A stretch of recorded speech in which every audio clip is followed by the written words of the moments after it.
Okay, so we are on session 4 of Arc 2 Great Guide.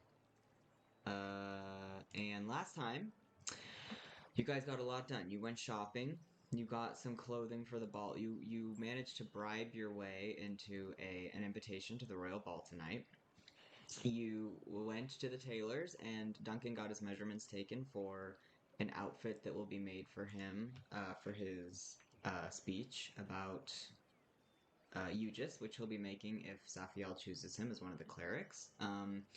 After you guys went to the tailor's, Duncan did have a really good conversation with Safiel, so it seems like there's hope there. You Really good also combo. the perfect combination. Really Exactly. good combo. New outfit. Good conversation with Safiel. I'm just saying, as Rita, incredibly proud. Oh, right, Duncan. I wanted to tell you too. Now that you have kind of like somewhat reconnected with Aegis, or you're not quite sure what happened there, but you felt something. Yeah. If you use that new ability you have to revive people and take necrotic damage, instead of it being a flat 10 necrotic damage, it's gonna be 1d10. Now that you've kind of like reconnected a bit. Oh, okay. Yeah, so it's not. It could be. It could still be 10 damage, but it could be one. You know. I see. Yes. Um. So just something to keep in mind. Yeah. So you had that great conversation. You heard as you were passing through the temple district that the king, was in the Lathander temple. And you tried to get Safiel to get you in so you could talk to him, but you failed. And we tried We- so hard. You really tried, but those rolls were just abysmal. So now, Rita, I believe you wanted to see what the possibilities are there, and also go to the stables, Yeah. to check things out there before going to the ball. I will say that it is now afternoon. You met with Safiel at noon, and it's so in that conversation was a little bit of time. So it's now afternoon, heading into evening. So you probably have a good couple hours before you should head to the palace if you do decide to go to the ball. Um, so yeah, all that being said, you two just left the Temple of Selene after the conversation with Safiel. What would you like to do? We need to figure out what the points of entry are first and foremost. Okay. For the Lathander Temple? Yeah. Well, All right. I'm. Are we on the? I'm on a strange map called Sample. Oh, Oh. what? I Oh don't no, know how I'm Duncan. on this map. Oh no. Have you tried refreshing? Well, let me see. Because we can see you here. Yeah, you're there. Oh, it just says you're offline. Oh no. I'm on like a sample map with like old versions of like Rita and Dunk pixel look. Let me Oh, did see you what's maybe going on. accidentally go to the wrong campaign? Oh, Mm. probably. I Let me did see. unfortunately make that other one that's also called the Great Guide. That's why I originally called this Bay of Cups, because I was like, I don't want them to get confused. And then I was like, you know what? I'll just change it. It'll be fine. Lo Oh, and behold. see all verses. Okay. Yeah, you might have just gone to the old one. Mm, there you are. Okay, great. Awesome. Okay. Um. Oh, and just to also rehash, you rented both of these outfits, and you have not paid for them yet. So they will Yeah, have to he be said we could pay returned. after. Yes, they'll have to be returned and paid for. Luckily Leotris really liked you guys, so you got away with a lot in there. But Liked him. He was really nice. yeah, he's into it. Okay, so Rita, you want to look for what are the entrance points of this temple that is surrounded by curious Yeah, like if citizens. they're more than just the front door as an entrance, Mm-hmm. because right now I'm thinking, right, like we can cause a distraction so one of us can slip inside, but then Mm-hmm. the other person won't be able to, and I Right. don't like that. So if there's Uh, another way in, give me an then investigation. okay. Is Rita communicating this to Dunk? Oh yeah, absolutely. All right, She's just like then whispering everything. I will try to roll as well. So All right, please do. 13 and an 18. Okay. So yeah, looking at Yeah. this temple, it's a little tricky because it's surrounded by people, right? So it's even harder to get a good look. But you do both kind of do a little sweep. Rita, as far as you can tell, there are windows, but they don't open. They're like stained glass, Right. that vibe. Very church windows. You would have to break them to get in, which would, probably cause some stirring. Yeah. And then of course there's a front door which has a guard and uh, some kind of religious authority also standing out front, who you Mm. noticed as you were passing. Um, so that's what you notice, Rita. Duncan, it's basically the same. The only extra information I'll give you is that it looks like there maybe used to be a back door, but there have been. This is like a very old temple, right? There have been renovations, and that Mhm. back door is no longer accessible. It's been like painted over, walled over. So yeah, as far as either of you can tell, it's pretty much you break a window or you go in through the front. Oh, I see. Mm, Well, that's my idea. You got Mm. anything, Macnut? mm. What are you thinking? Should we first try to go through the front, maybe talk to the guard, and then we'll see if we have to, accidentally. I don't want to hurt a temple, but Yeah. maybe we can leave some gold behind to fix the damages. Oh, that's a good point. But I feel like Lathander's temple gets a lot of gold. Would that be? I don't know how this religion thing works, but would that be like enough? Maybe we can talk to somebody if the guard turns us away. We can talk to. Is there anybody over there that we know? You recognize uh Oh, Day. He's the Azde, only yeah. convert that I've truly succeeded. And okay, there's that. Yeah, so he's there. Do you recognize anyone else? Did we No. meet Igris? Igris? Who? Left side? Below the Dragonborn? Left side. Mm. No, you have not met Agris. Okay, I've just seen him. Yeah, he's. I don't know why, but that NPC always ends up getting pulled out. He just seemed really familiar, and I was like, I how know do he I has that know very him? distinct facial expression too. Yeah. Okay. So here's what I'm thinking. I like your idea. Like we talk to somebody who we know, right? Yeah. Like bring them into the fold, right? That's an option. We talk to the guard in front and just see if we can get in. We need to figure out a reason why we would be allowed in over other people. I think maybe what you were saying to Safriel would work.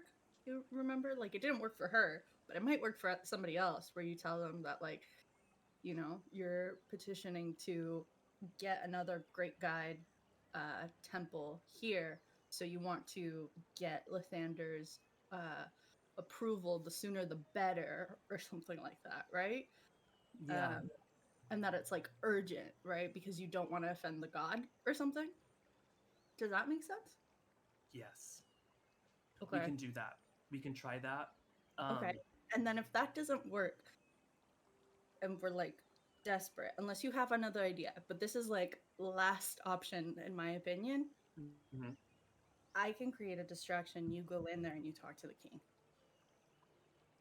Okay. Yeah, we can. And then once I'm in, I can once I start talking, I can say, can you go out and get Rita? Because if the king steps out, then the king can say what he wants, right? So, Probably. I mean, but not Rita, Cressa. And Cressa. yeah. And that would have to be done discreetly as well. So Yeah. maybe, I don't know. You can always ask him if he thinks it's a good idea, but I think you need to talk. One of us needs to talk to him and figure out if this is what he really wants or if he's lying. He might lie to us. like, just a fair warning, because we might ask that and he'll be like, yes, obviously this is none of your business, but you know Yeah. how he is. So, True. don't listen to his words, listen to what his body is saying. Okay, I can do that. Yeah, because he's not very honest. Because he's a Yeah. self-sacrificial dolt. Anyways, that's not the point. The point is, if you can get in and find out if this is what he wants and if Core is safe, Yeah. and Oh, maybe even where Core is being kept, yeah. kidnapping is still an option. That's true. That happened that one time. So, You remember? and we could always just blame Karis for kidnapping. It's not like he didn't already try. True. We're spies. We can do this. Oh my god, this feels so immoral, but it's the right thing to do. We want to keep our friends safe, right? Yeah. Yeah, you don't think you just would be mad, right? I think you just would understand. Also, we're not doing anything wrong. We're just trying to get into a building, you know? That's true, and it's just class and status that is keeping us from doing that, and that's silly. Exactly. I mean, if we were kings, then they'd let us right in. So, That's true. Well, they should let us right in if we were kings. I think. Oh man. Okay. So we'll talk to the guy first. Should we talk to Asda? Your new follower as well. What are you thinking? hmm. What's the plan that you have cooking right now? Because All right, as the two of you are talking, and I want you to know that this isn't arbitrary. I put a timer on this. oh Riley comes out. no! Oh wait, that's Riley. Let's go. He Okay, emerges. we're going. He emerges Me. and he's lauded by the crowd. They're all like saying hey to him. He waves. Duncan, you immediately clock that Hector's on his shoulder. Yes. He looks fine. He evidently just spent an afternoon in reverent prayer to Lysander, and he waves and thanks everyone for greeting him. And then let me actually make a roll for him to see if he notices you two. Because I'm not sure if he would. Do the two of you try and make yourselves noticeable, or what do you do? I think if he doesn't notice us immediately, I'm gonna try to cause a scene. Okay. I'm gonna jump up and down and wave. Okay. All right. Perfect. I'll give him advantage then, because there are a lot of people there. We'll just do it. Oh. Okay. Well, it's a nat 20. So Let's yeah, go. he notices you two immediately. Like he clocks you first. In the whole Yes. crowd. Nice. And he you can't really tell what his reaction is without further like looking into it. But he kind of does a little bit of a double take. And it's almost like he doesn't quite recognize you at first because you're dressed completely differently, especially you, Duncan, with the exactly goggles. the same as always. Yeah, so he's kind of like, and then he smiles and waves, as if you're just two other citizens that he's noticing, and then he turns to head into the city center because he's Can clearly. can I do an insight check? And by can I mean I already rolled it, but Oh yeah. ignore it. Oh shit. Okay. I didn't want to interrupt you. So what are you trying to figure out? I'm just trying to figure out if he's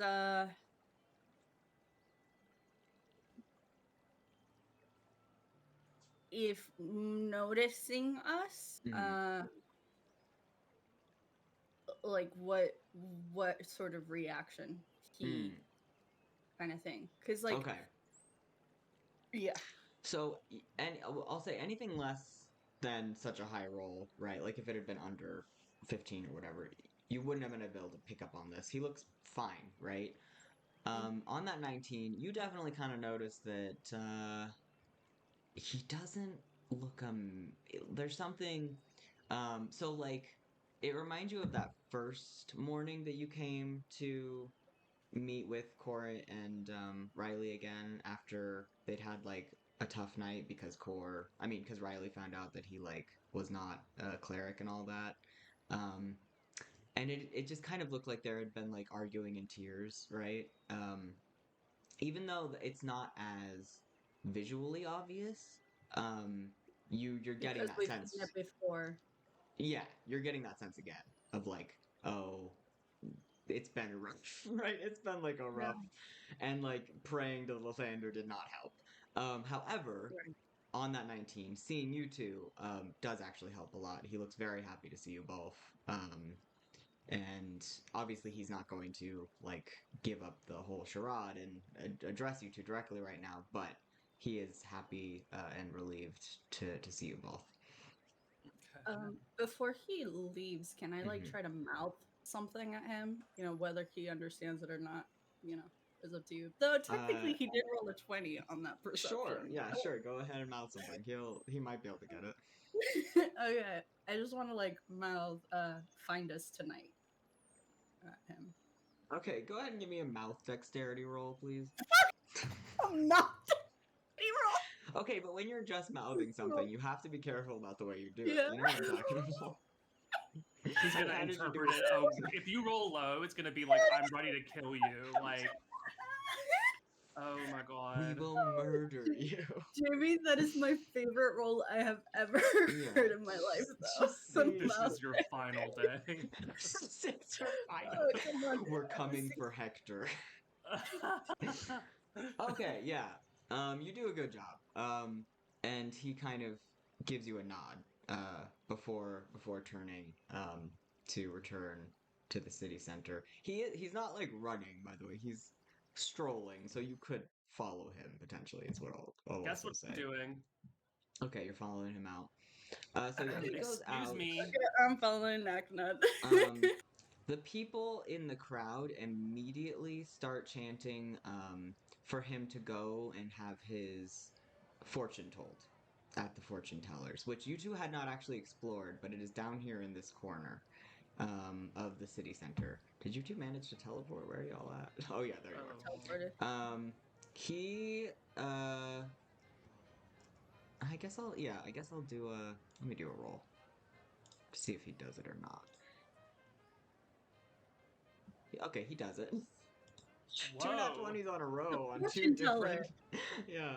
Okay, so he comes down to the fort. So yeah, they're like, "Oh, you're great, your Majesty. Like, the first day of summer. Like, see what the future holds for you." Like, people are like I'm really not like, gonna "Go do lie, I this." never noticed this fortune teller before. Well, she This wasn't is there the first day. She wasn't there the first day. Oh, She's here for okay. the festival. She was here when you guys woke up this morning, but you guys didn't notice her. But yeah, she's here. She's giving fortunes. And obviously everyone like clears a path for the king because it's like, oh, the king's fortune. Like that's everyone wants to see that. So a crowd quickly gathers. The royal guard stands by, kind of like making sure no one gets too close. And yeah, so this woman, the fortune teller, she bows, right, to Riley, and he kind of nods back. And how close are you guys getting? Are you trying to hear every word of this, or are you kind of just like observing the vibes? I would love to hear it. AMC's. But I don't know if they're speaking in Elven or not, So she says, she addresses the king in Elven. He responds in common, just like when they're greeting each other, and from thenceforth she speaks in common. So it's what the fuck is going on this day? Hold on, where? Why? Riley's ears, they don't want to stay. I'm gonna give him his ears back. It bothers me when he No. doesn't have them. Hold on, The ear. get those Not ears the on ears. there. Oh my god. He's not human. Okay, Stay his ears are with back. us. Don't disappear, please. Okay, ears are back. You can see him, right? Yes. Okay. So, His fortune ears? teller. Yeah, I gave him his ears back.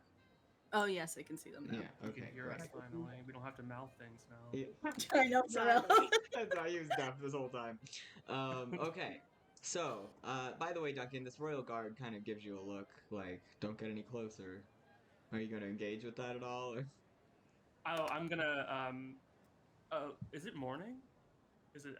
No, Good it is afternoon, sir. evening. It is evening Oh, good now. evening, sir. Let me Hmm. go ahead and turn down that light and get rid of this just blinding sunbeam. Did you notice how the sun just fell, sir? Oh, Oh my no, God. hold on, that's way too dark. There we go, that's good.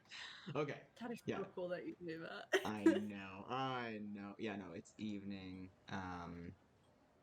So, um, yeah. So, as they're conversing, she looks at her crystal ball, the fortune teller, and it starts to glow. Um, and she's clearly getting really into it. And it's hard to tell if it's like she's trying to be a bit of a crowd pleaser here and make it more mystical because it's, the king, or if this is her usual thing. You guys haven't seen her do this before, so you don't know. But yeah, she starts talking to him about his future. And I'm gonna go ahead and do roll here. Oh, GT, remind me to share my notes with you. I've been actually taking notes this time Okay. around. Okay, so she starts telling his future, and on that 4, I'm gonna say it immediately goes to romance, which again, is it earnest? Is it crowd pleasing? You don't know. But she says, "Ahem. Your Majesty, I can see that there is a new blossoming relationship in your life." And the crowd goes, "Oh," right? And I'm gonna look back at Krysa and give a look like, oh please. Yeah, I'm gonna roll my eyes. Okay, and it's a bit of a wink wink, right? Because he just got engaged. So it's like, okay, that's probably what is being referred to here. Yeah. And Riley just smiles and nods. He's just listening. He's not giving her anything. And she says, "Yes, I can see that this person who you have recently fallen for is very powerful, spiritually and physically, and of the highest integrity." And again, the crowd is loving it. They're whispering. They're guessing. You hear the name Orem going around, right? But isn't Orem like a super old dude? Yeah, Orem is like an ancient. Yeah. From what you've All heard. right, I'm from gonna what look you've back heard. at Krysa and be like, powerful physically, please. I'm just gonna cough into my hand to try to cover my laugh. Mm-hmm. How I'm just not. I'm gonna ask this both. Are you more in tune with the fortune teller, or are you paying closer attention to Riley? Like, what's your eye? Where are your eyes at? I'm looking at the fortune teller mostly. I'm like the spectacle gets to dunk a little bit. Okay. I think I'm paying attention to Riley. Okay. You do notice, Rita, that as she's talking about this, his eyes do, in that kind of unintentional way, like dart to you in the crowd, but then he quickly looks away. Um, but you don't know, like, there could be nothing behind that, right? It's just like it happens because you're looking at him. It could just be that he felt your stare and was like, "Who is that?" Yeah. So that happens, and then she's like, "But certainly there must be more important things for us to delve into for the king of our entire land. So let us move on from romance." Let me do another. Oh no! Okay, And so yes, we can't. she Yeah, she can't looks move into on. she looks into the crystal ball, and she says, "Oh, I see that there is more on this topic, evidently." Um, and I'm there's just saying, Jamie, the dice know you. I know they're my allies. um, and you can tell, like, just with your passive perception, you can tell that at this moment she kind of gets less into the showmanship and is like, okay, something's really being said to me here, right? Because it's not often that she's like, let's move to another topic, and is not able to. So she looks into the crystal ball and she says, perhaps there's something else here. And Riley, stop moving. I'm gonna say at this moment that everyone in the city center is now paying attention to this conversation, so much so that even the band stops playing, and it's just kind of everyone is waiting with anticipation. So because Dunk is focusing on her, does he notice anything about her performance? Like, is she actually concerned? Is it a mix of performance and actual sorcery? Like, what is going on? In this specific moment where her tone changes? Yeah. Yeah, go ahead and give me a perception with Great advantage. question. Yeah. Perception. There's 1, and then here's and then here's 2. Okay, great. So yeah, Duncan, what you get from that moment of watching her is that before, like up until this point, it's been pretty performative. Like, as far as you can tell, she's a real fortune teller. Like, this is what she does, right? This is not like she is in the arcane arts. She's not like a total charlatan. However, she was kind of, and actually, the impression you get is that she was just put in this awkward position of doing a very public reading for a royal figure, right? And so she was kind of like making it a show to make it not serious, right? Because she doesn't want to give anything away about the king to all these people. Like, that would be not great, right?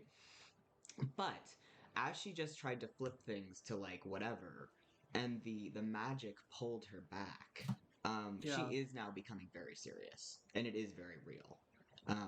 And she's kind of forgetting the performative aspect, and even that people are watching, right? And she's just like, "Oh, this is interesting. Like, what's going on with him, right?" And it's like he's just another client at that point. It's not even like he's royalty, right? Because this is what she does. Right, she probably has a love for her craft. Like, Exactly. So exactly. this is a moment. Yeah, and she's like, "Oh, okay. This does not often happen." And yeah, so she's looking in, and she says, there's something else here. Perhaps a a wall of sorts. I cannot tell if it is made by you or by others, and you merely adhere to it, but something blocking your true desires. Or perhaps there are no true desires to be found.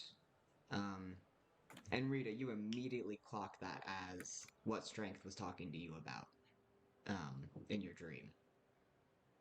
It just immediately takes you back to that moment of like, what do you want?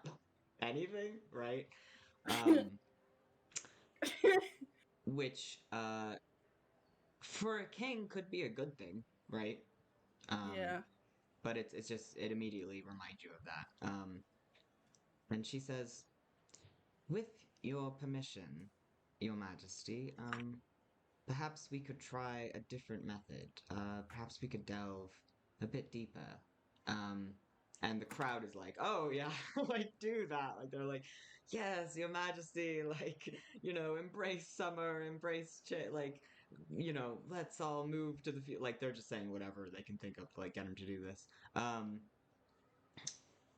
Riley is going to glance at you two. What are the vibes you're going to give him in this moment? And what you're getting from him, just like very surface level, is that he's nervous about this.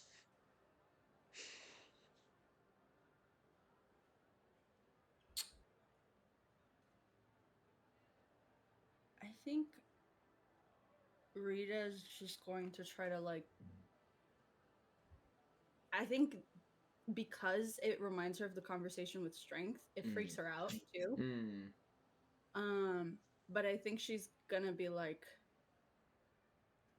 well, when something's uncomfortable, you gotta like push through it, kind of thing. Okay, right. So she's kind of like supportive of like, yeah, you can do this. Yeah, I think she's just gonna sort of like try to like offer him like not a super obvious smile, right? Just in case anybody's looking, but like sort of trying, and I'm just gonna like sort like nod a little. Okay. Okay. What about you, Duncan?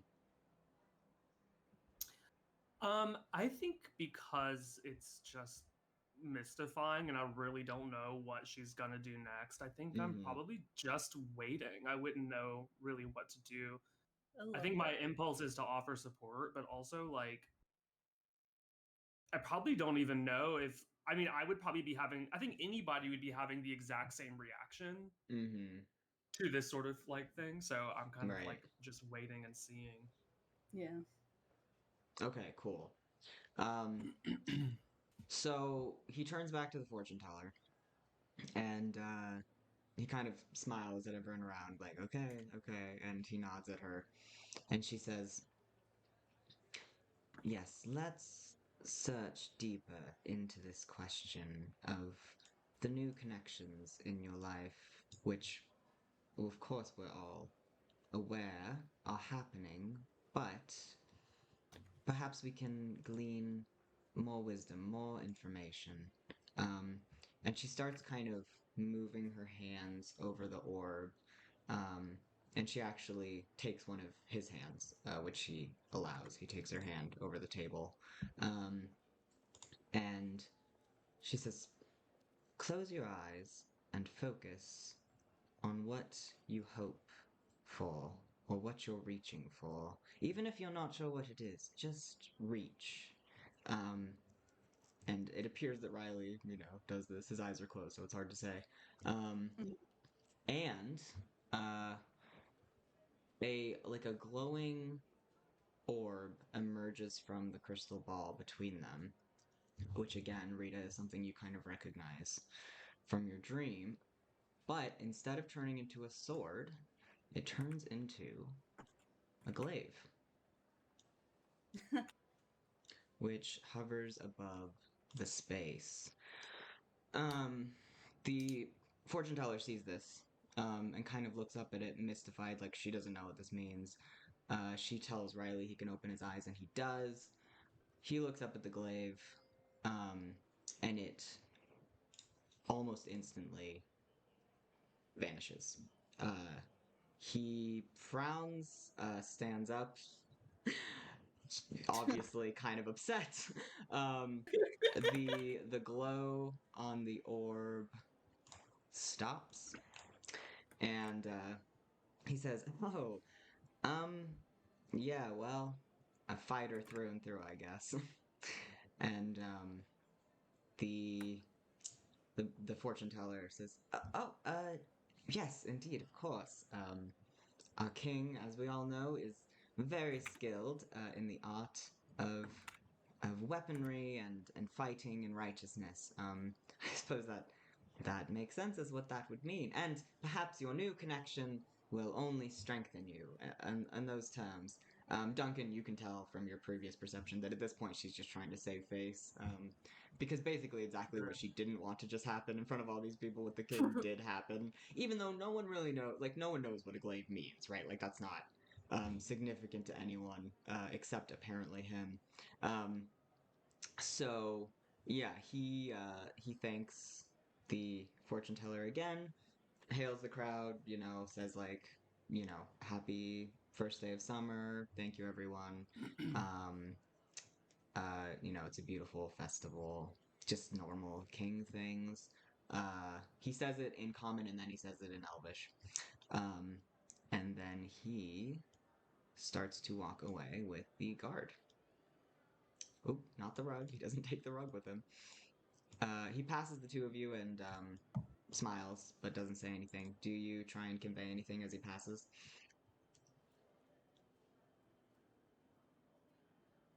I'll say, I'll see you later.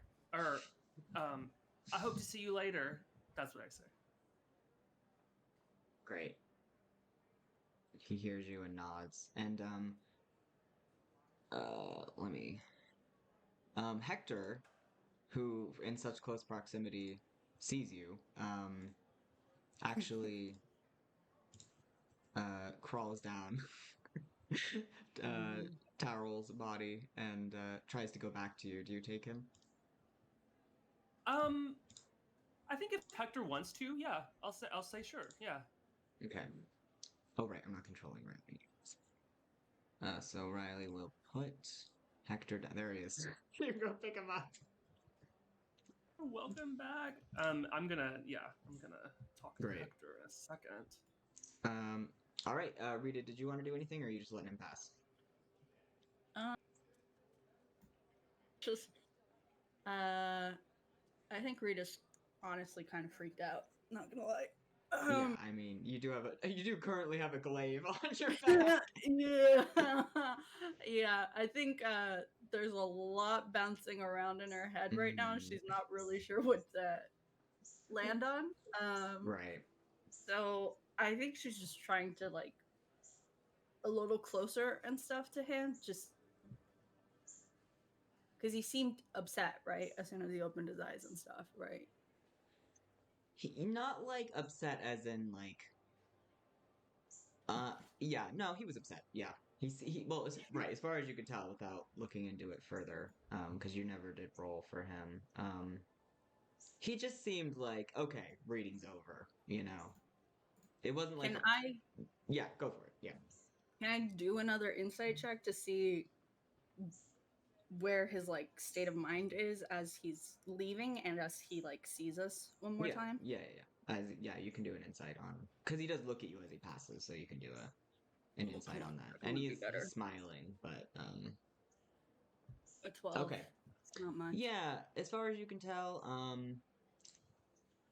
what I'll say on a 12 is that you can tell it's not like he's just pretending that didn't happen and that you might not know what it means, right? It's like the look he gives you is very kind of like almost apologetic. Like it's Oh, just a smile, but with a 12, which you know is not that high. yeah. There's kind of a vibe of like, well, great. Anyway, bye. I think Uh, Rita at this point is probably blushing. mhm. Number one. And I think she knowing how like reactive she is and shit, Mhm. I think she would probably take a step toward him, like she wants to say something. Mhm. Um, I think unless he reacts to that in some sort of way, she's going to try to stop herself from trying to talk to him right now because she said tonight. Yeah. So as you step forward, he'll say very quietly, "See you tonight." But then he'll just keep walking. Okay, she's just gonna nod again Okay. and Great. yeah. Then he goes off with the guard.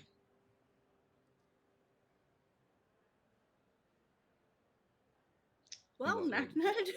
would Well, I want to ask, Duncan, what? Because I feel like Rita's takeaway from that moment is pretty obvious. And she kind of just elaborated a bit that she's like very kind of overwhelmed with like how does she even take that information? What is your reaction to what you just saw, Duncan? Because you also would have a pretty strong inclination of like maybe what that means, unless you think he's naive in the ways of like that kind of stuff. I think he's becoming less naive. Mm-hmm. Yeah. As I would probably roll for Duncan's intuition on that. Okay, yeah, go for it. Am I rolling on insight? Um, Wisdom? I think that makes sense. Yeah. Okay. Well, okay. All right. Here and there. I will say when Hector came back, I think I whispered to him and asked how the king was since he was behind the scenes for a minute Mm-hmm. to see what his response may be. Okay, give me an animal handling. All right. Just to see if you're able to communicate with the lizard.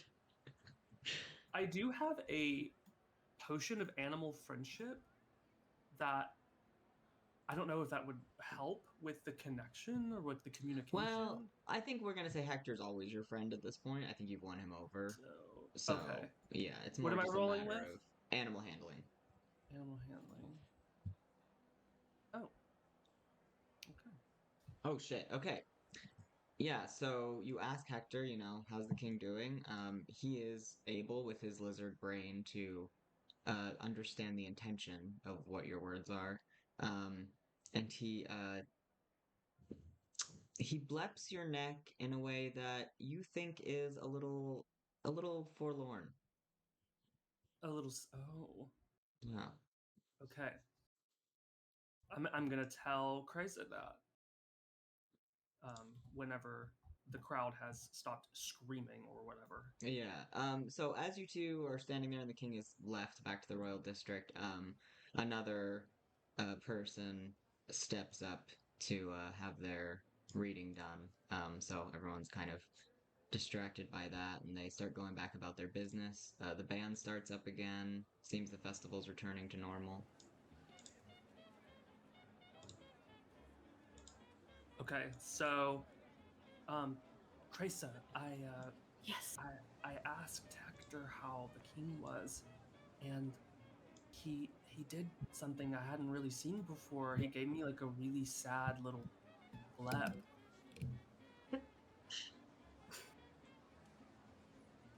Okay. What do you think? Well, now I feel mean. I. Yeah. Okay. Oh, So, mean. Why? good news. I think you and I were right. um, bad news. I'm pretty sure you and I were right. Which is not good. So, we need to stop another wedding. And this one's probably going to be a little scarier to stop. Well, you mean against that old man? Oh, well. That old man and all his elves. Yeah. Mm, well, Philip was easy to beat in a fight, but somebody who's that old and powerful. but you know who's even older and more powerful? Oh, Aegis. oh yeah, you're right. Yeah, yeah, you're so right. Okay. And the ocean. And the ocean. You're so right. Pinter, the ocean. Mm-hmm. So many things are older than these old people. You know, and those things, are our friends. You know, right, and you know what was here before anything else was a place to lie down when it's the end of your days, and the sea, the ocean. Those are some of the oldest things in the world. They come before even all these lamps and goblets on this desk here, and castles, and probably even the elves. You know, Yeah. Oh my gosh, you're so right. I guess That's I could be great. wrong, but I don't think I'm wrong. I don't think so. Probably. No. Okay, so okay. So I think we still have the same plan. Um, we're gonna go to the ball tonight. I need to go see if I can find Victor. Um, and Yeah. then we'll have somebody to hopefully be an ally throughout all of this inside. I don't really know. I only really knew the guy for one night, but he seemed really nice. So hopefully he'll help even if we don't give him all of the information that we have. And then hopefully at some point in the night, one of us or both of us can try to like sneak off somewhere and meet up with the king. I have a feeling they're not gonna let us bring weapons in. Yeah, I think that's a good feeling.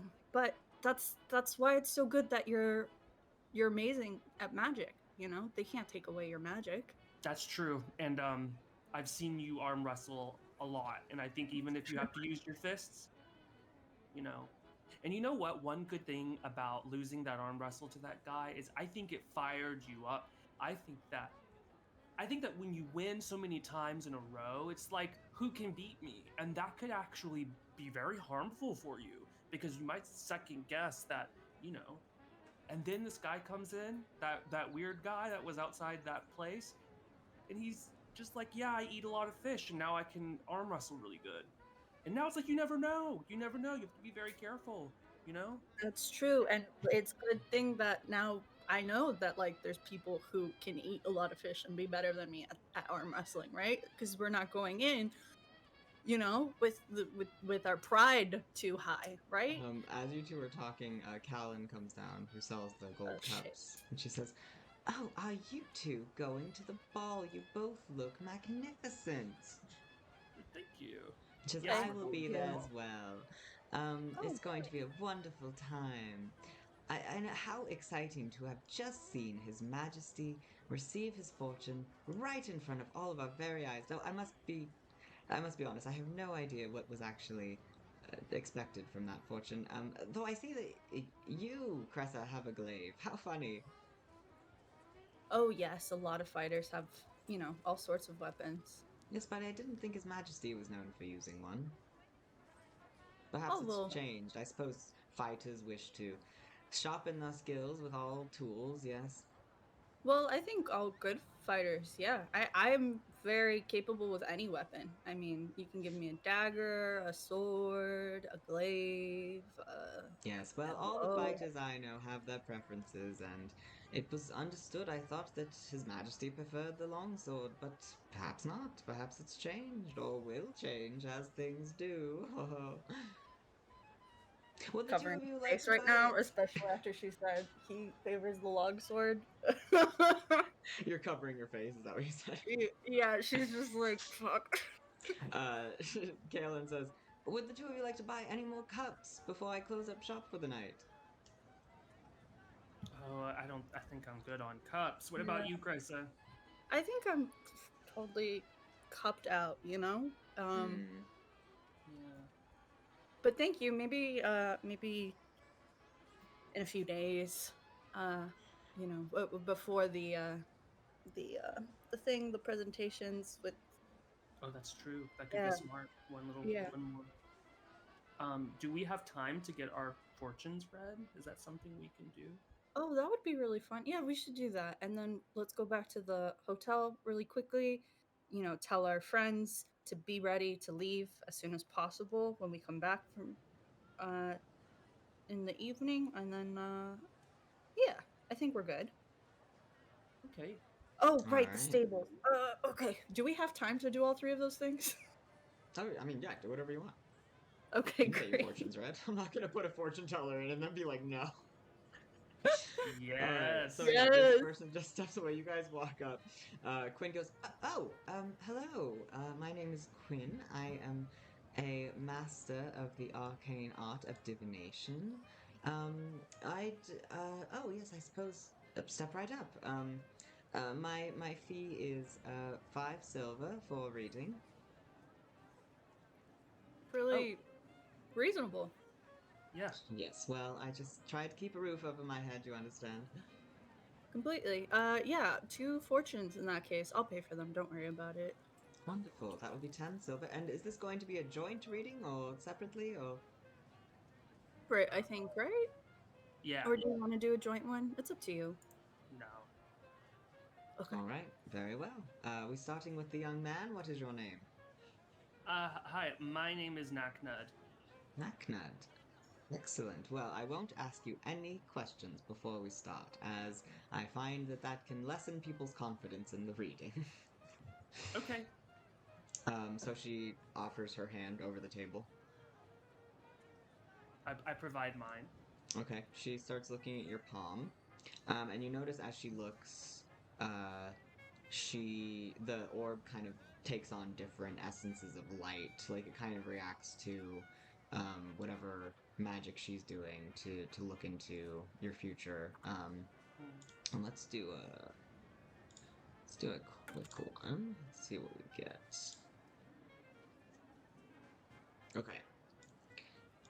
She says, "Oh, I can see that you have been making some major strides in your career of late." Oh. Well, that's that. You can say that's for sure. Yeah. Yes, major strides. In fact, I would guess that the past few weeks of your life, you have progressed beyond your mentor's wildest dreams for you. Oh. Well, that's really good news. And I can also see that the people who helped you get to this position are extremely proud of you. Really? Oh yes, to be honest, I do not see a single hint of disappointment or resentment, or it seems that you are well on the path, whatever path you have chosen for yourself. I will now ask a question. May I ask, what is your career path? I am a ranger. A ranger. I must say, I did not see that for you at all. I was so certain that it was a. Though I suppose there are very spiritual ranger warriors, I suppose.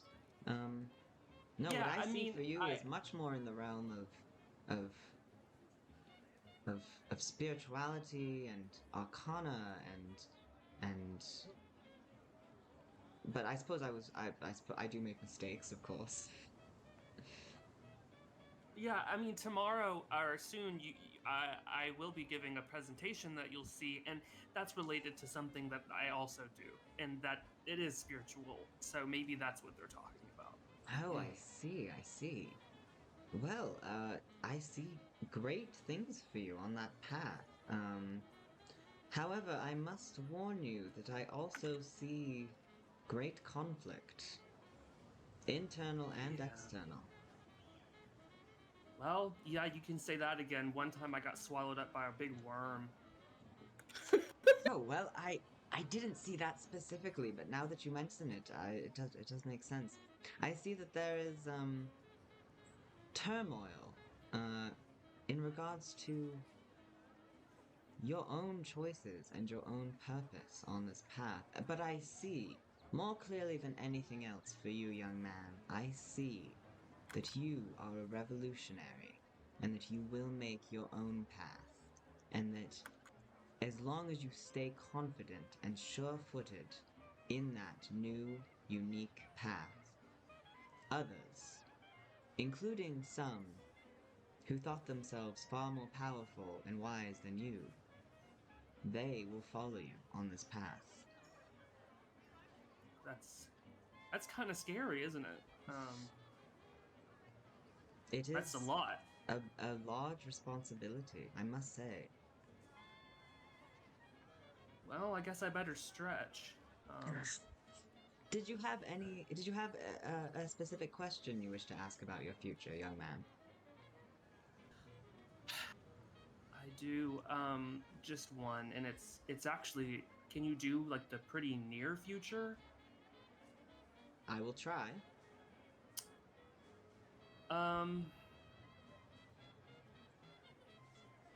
what should I do in my performance that's coming up? Okay. So she takes your hand, concentrates really hard, um, and is asking about that, obviously, to her, whatever spirits she confides in. Mm. And do a roll. Oh, okay. And she says, the specifics of that particular event are not completely clear to me, but what I will say is that the actions you have been taking thus far have been good and right. And that if you listen, I take it that what I'm getting is that you have been gathering information from others about how this should go in order to best do the presentation. Is that correct? Yes, I was going to ask you that. That was my very next question was what you would want to see in a presentation.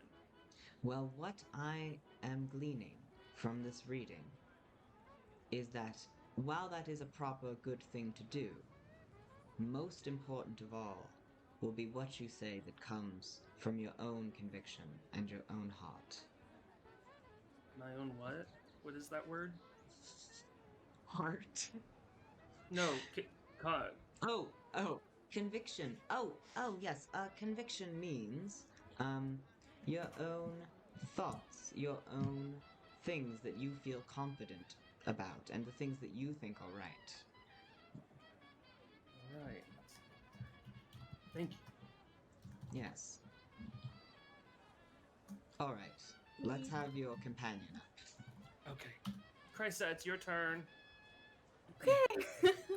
I'm totally not scared. Hi. Hello. And she offers her hand. Do you take it? Yeah, I take it with both of my hands and like give her a firm handshake. Okay, she kind of chuckles at this, but keeps your hand and starts looking at your palm. Oh, And again, the orb sorry. kind of shifts and glows differently as she does her work. And she, let's do it again. Oh, wow. You shitting me? What was Okay. it? All right. So she says, Duncan, did you just say Cressa? Did I what? What did you say? Oh, I said, what was it? I was too zoomed Oh, it was in, a so I 4. couldn't see It was the... a 4. Oh my god. Um, Jesus. so, Get a room. so Quinn looks up with kind of a twinkle in her eye, and she says, "Oh, I see. So I'm seeing something involving perhaps romance." And she looks at you very sternly to like gauge your reaction to this. What is your reaction? Well, hold on, wait. Let me roll for her first, so she can even tell. To see how much she gets from you. It'll be higher than that. Okay, so what would she get on a 7? That's not that high. Say like at this moment, it's just like Rhea's been going fucking through it. I don't think she's like very much. I don't think she's good right now at putting on a face. Mm-hmm. So I would say probably even Duncan can see very clearly that this is exactly what she hoped would not be. the like she was hoping the fortune would not go this way Right. at all. But but in her head, she's like, of course, this is where it's fucking going. Right. Okay, so yeah, Quinn sees that hesitancy, and she says, "I can see," and it's so obvious that Rita, like, even like you could just tell that she's not really seeing this from divination. This is like I can literally see on your face. She says, "I can see that you are perhaps new to this arena of life." Incredibly, yeah. And that newness gives you discomfort, or perhaps it is the nature of the attachment in general.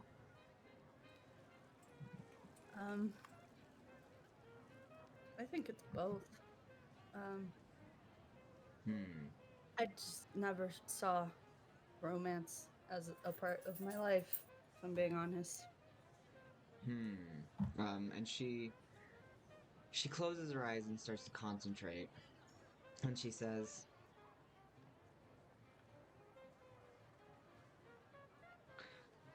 "I'm afraid that for a young woman such as yourself, especially wearing such garments," and again, you can see that this is not like a divination thing, like she's just kind of Yeah, talking she's to you. literally just reading me right now. Yeah, she's literally like, just reading me. "I can tell you, without the help of any spirits, that romance, welcomed or unwelcome, will be part of your life." And this is very much like a mom moment. Like she's really like, Yeah. "Girl," like, and she says, "However, what I can tell you from what I'm seeing, from those who know more than either of us, is that it does not have to be. It does not have to take up your time. It does not have to take over your goals, your journey, your path. But if you wanted to, And she concentrates again and is like really looking in and like talking to her guides, and she says,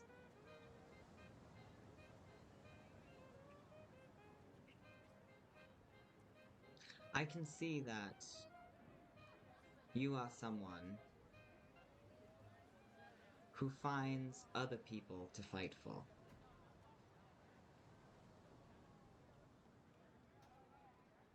You wouldn't be wrong about that.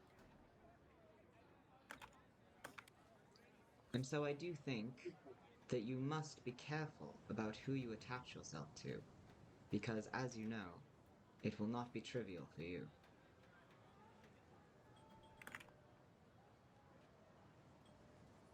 Yeah.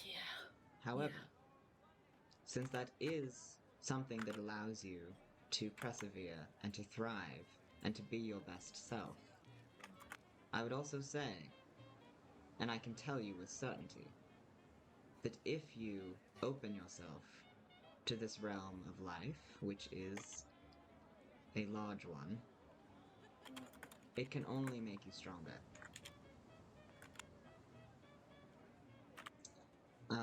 Did you have any questions for me? I do, actually. Yes. Um, I've had this feeling in my heart, not about romance, but I've had this feeling for a long time now that somebody who was lost to us, to me, my brother. Just don't think he's dead. Can you divine whether I'm wrong? I'd rather. I can Please. certainly. Duncan, did you just add to them? Yeah, absolutely. Okay. She says, I can certainly ask, though I cannot promise you an answer or a clear answer. And she's gonna take both of your hands over the table. And why Okay. don't you both do Arcana rolls for me with advantage? Oh God. Oh, Jesus. And I'm actually gonna do one for her as well. Okay. I got a 13. 17. Okay. Nice.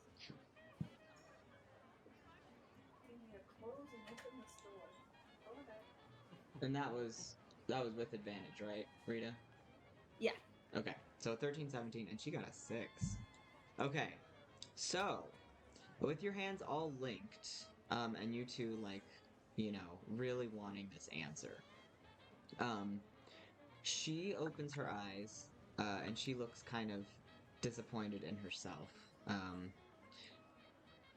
Duncan, just as you're thinking, oh, she doesn't know, she has nothing to tell us, you get this very clear sense, and you're kind of feeling like this, like, attachment to this light coming from this orb. It's like something is speaking directly to you instead of, like, using her as a conduit. Something says, yes. But that's all you get, just yes. So I'm gonna blurt that out before she even speaks. Okay. Rita, you on your 13, right? Mm-hmm. You don't get like an actual affirmation yes, but you do get a positive feeling. So Duncan, you say yes. Say yes, I slap the table and I kind of dance. Like I do this little number. Yes, yes, I knew it. Quinn says, "Oh my goodness. I'm sorry. I was not able to divine anything from your question, but it seems perhaps that you were." I'm gonna just go around the table and I'm gonna hug her. Tightly Okay, and be great. like, oh my God. Okay. Thank you. Thank you. Thank you. Thank you. Thank you. Thank you. Thank you. Thank you so much. And Rita's like full on crying right now. And it's just like, Yeah. oh crap, I have makeup on. Oh no. Oh. Okay, you cry. I cry. All right, so Rita, as you two are hugging Quinn, who's I just think like, she's like an emotional wreck at this point, Yeah, honestly. and Quinn, by the way, Quinn's into the hug. She's very much like a motherly figure, so she hugs you Oh. both back and says, "Oh, I'm so Oh, I glad love that you her. two were able to." And a card appears for you, Rita. Oh god, they're so fucking big. So the Ace of Cups appears for you, Rita, and Duncan for you. It is the Ten of Cups. Ooh. Yeah. Come here. Can you not pick it up, Rita? Oh, there we go. Okay, I allowed pick up. You can Oh, pick it up I got now.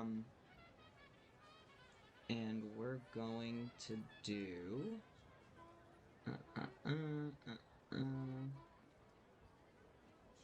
So, I'm gonna put. And these will go in the wiki later, so you don't have to worry about it for now. But these are the blessings you get. Let me. Which Quinn did not give to you, but she can go ahead and say it.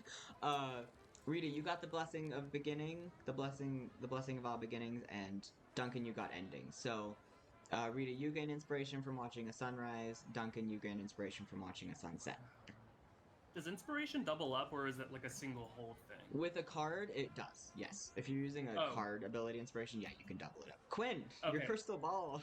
Where did it go? Well, I'm looking at the sun right now. Like I'm hurrying up and looking at it because Look at the sun quickly. It's not setting yet. It's not setting yet. Oh, okay. But that it was will a close soon. call. It will soon. Duncan just starts fucking constantly just gazing at the sun. Yeah. So you got your first cup cards. Great. You also Quinn says, "Oh, it's been so long since I've seen anyone cry here. I hadn't even realized." It's been a long day, and that was really good news. Thank you. This is such a weird coincidence that this happened, but people start to gasp and look around. And if you notice the cards? No, they don't. Well, you don't know if that's it. You can look around to see if that's what it is. But you don't know if that's what it was. But if you look around, you will notice that the dead tree has some, like, magic little green particles on it. Oh, wait, hold on. Let me do this right. There we go. There we go. And it looks like it might be coming back to life. Oh, there's a look. And people are like transfixed by this. And they're all like muttering about it, and you hear like some like people talking about like the legends surrounding the tree. Would you like to try and listen in and hear what they're saying? Yeah. Okay, so Eden, who's standing up here with China, you specifically hear them say, and they're not trying to be quiet about it, so you don't have to like do a roll or anything. Eden says, "Oh my goodness! Well, that's so strange. I had heard that only the tears of a true warrior could bring this tree back to life, but I didn't see anyone crying by it. Alberto, were you crying by the tree?" And Alberto, who is the other Tabaxi, looks at the tree with this vibe of like, did I do that? Cause yeah, no one was paying as close attention to you guys getting your fortune told, so they didn't really like see what just went down.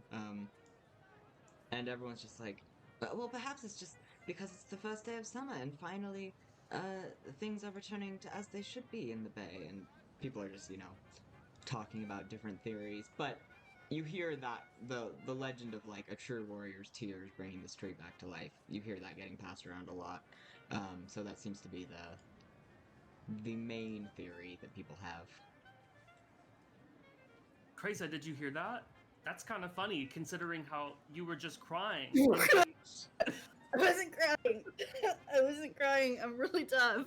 No, I mean like right over there, whenever you were crying and hugging her. I wasn't though. I wasn't crying. It's allergies.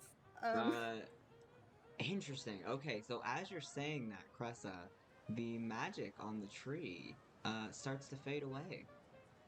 Okay, I was crying a little bit. But it was Crescent, cry more, cry I more. okay. You words so hard right now. I actually need you both to roll a d4. Oh,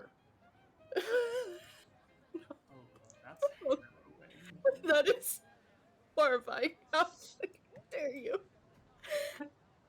No. Okay. Horror, baby. Okay.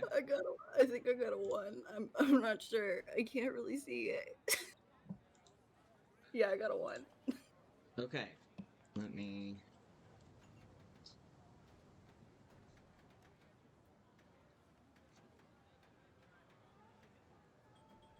Okay. So suddenly, okay.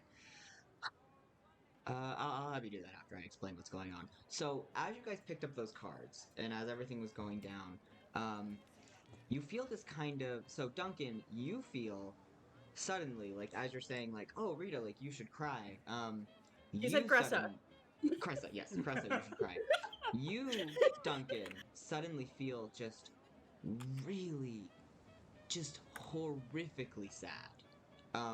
You have shit. no idea why. It just feels like it's coming out of nowhere. As you're getting that feeling, Duncan, where does your mind go? Like, what do you think might be making you feel this way? Well, one, Victor's alive, but Mm-hmm. two, now I have to decide between, like, my ultimate quests are all, like, is now, like, now that the Aegis thing is starting to feel right for me and feel good, Mm-hmm. Victor is alive, but it was the mystery of Victor that Vincent Yeah. that made that so palpable and useful for me. So now I'm sad because I can't quite tell where I'm at, and I'm wondering if I'm losing my mojo. Yeah. Okay, so it's just like very overwhelmed. Yeah. It's like things are falling apart and coming together all at once. Yeah.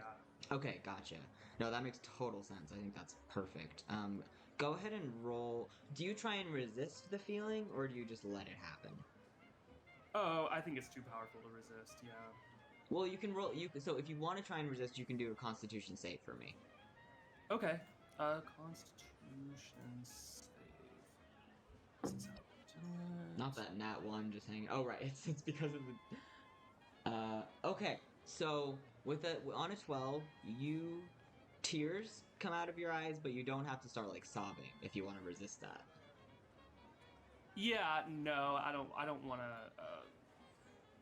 sob, especially when I was just seeing Cressa Okay. try to hold it back. I'm like, okay, I would do that too. Okay, gotcha. Yeah, so you just have tears coming out of your eyes, and that feeling lingers, but it does fade like as naturally as like any emotion would. It's not like a permanent thing. Cressa, you, upon getting your card and kind of like letting it sink into you, page. You feel insanely happy all of a sudden. Like rolling on floor laughing happy. Like it's just like this searing happiness. Honestly, well, I'll let you say. What do you think the happiness is stemming from? Or if you can't think of anything, like what's something that it would remind you of, like a moment in your life? I think it's just, if anything were to make me happy right now, it's BJ. It's Mhm. just, and also like, not to like harp on her fucking moral flaw, but Right. I think it's a bit of pride of like, I fucking knew it. I Right. knew there was no way he was dead, and I'm right, and I'm always right. Like, oh my Right. gosh, I was right about the king. I'm right about BJ. Nothing can stop me. This is Okay. amazing. I am the Okay. smartest person I know after Duncan. Awesome. So she's just having like this revelation of like joyful self-confidence. Oh yeah, And like obviously absolutely. joy of like her brother potentially being alive. Okay, great. Like her favorite person on the entire world, Yeah. who everybody told her was dead for so long. Like, Right. to know that he's alive and that he got away from that place is just Mhm. like amazing. If you want to try and resist bursting out laughing, you can make a Constitution saving, or you can Oh just my let god, it yeah. happen. There's no way I'm just gonna laugh right now. That's awful. I would look like a lunatic. Oh my god, that was almost a nat one. Oh, okay, damn. Okay, so yeah, you Ooh. completely maintain your cool. You're feeling these things inside, but you do not express them. And yeah, again, like it lingers, but like it doesn't stay forever. It's just kind of like this burst of emotion that kind of slowly dissipates. I think if anything, I just like let it sort of like my cathartic tearing up thing. I kind of Mhm. just let it sort of placate into like happy tears. Right, right. That makes total sense. Okay, cool. Uh, someone sees you crying, Duncan. And there's like whispers of like, "Oh, true warrior." And they also notice you crying, Rita, as you're both standing right next to the tree now, and everyone's kind of like, "Oh, who are these two?" And Do we this notice that we're both crying? Like, do I notice that Duncan's crying? Does Duncan yeah, notice I that mean, I'm still crying? tears are visible things. I would say that you could both see it. Okay. Um, this man actually approaches the two of you and says, and he's addressing you in Elven. He asks who you are, which Duncan you can understand, Cressa you cannot.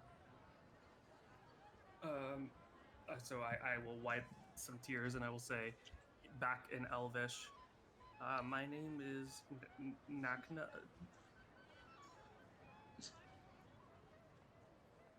Why? I'm a ranger. Oh, baby. And he says, "Well, it seems that we have our true warriors who have brought to fruition the legend." And he says that in Elvish. So, Rita, you still have no idea what's going on. But he says it to everyone else.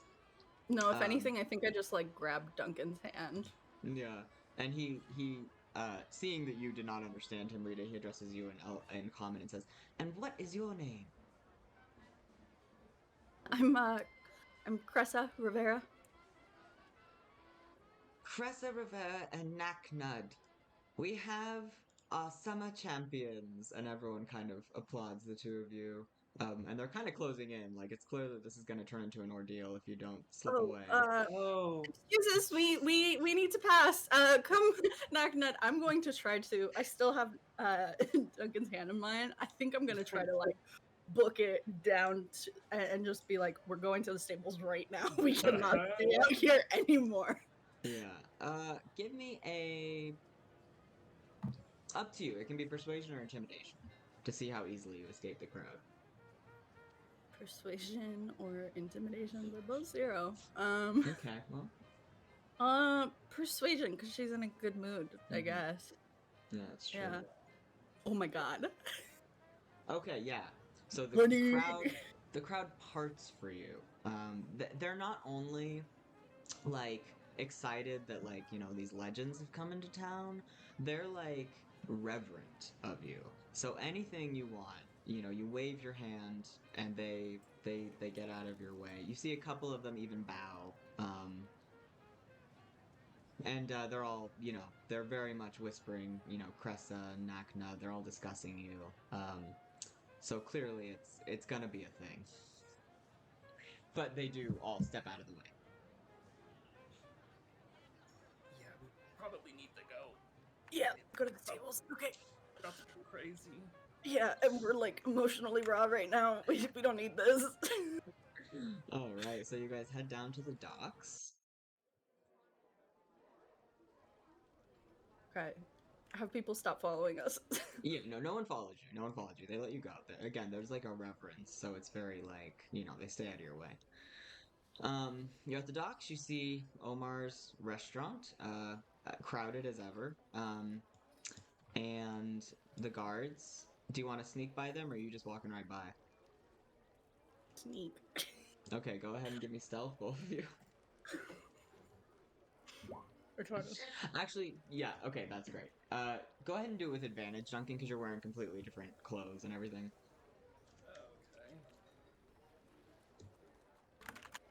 Great, yeah, okay. So you both pass by the guards; they don't notice you. And you can head on over to the stables. Stables. It's this way, right? Yes. Sorry. Can you move me?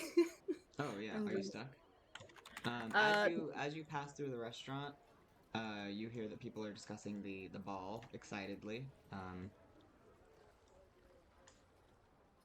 my And gosh, it's so hard to move. you pass the fishing people, and you head on over to the stables. Wellington Stables. So, you immediately notice you are greeted with your own two horses, Haircut and Haircut. Rita's white horse, I don't think she ever named, I don't think I are both did. standing at the fence. It seems that they've made friends with a cow. They're Oh, with that's this cow.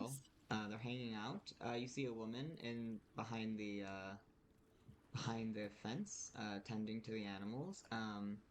You also see that the stable is right on the shore, and you immediately recognize out on this little rock island is the man you met earlier, Oh Arsenio. my god, Arsenio. He's fishing. He's got a My bit of new a hero. harvest, and this King. there's a younger girl, probably like 15, 16, standing at the shore, and she's calling out to him with a plate of food, and she says, Brother, I've made you real food. Please stop eating only carp. And he yells back, You don't understand. And he keeps fishing. Um, what would the two of you like to do? The carp is just so great for his muscles. I don't blame him. Yeah. When you find something that works, you know. Yeah. Well, Okay, okay, so we're just going to see if by happenstance, you know, his name's Victor Wellington. If he's around, and then if he is, then great. And if he's not, then that's fine too. You know, it would just be potentially convenient. You know. Victor Wellington. The woman behind the fence walks over to the fence and says, Oh, hello there. Are you two hoping to board with us, or perhaps you already have an animal here? Hey, yes, we have two horses here currently. Oh, wonderful. Well, I'm sure that I can promise that they're being very well looked after. Are you hoping to take them out tonight?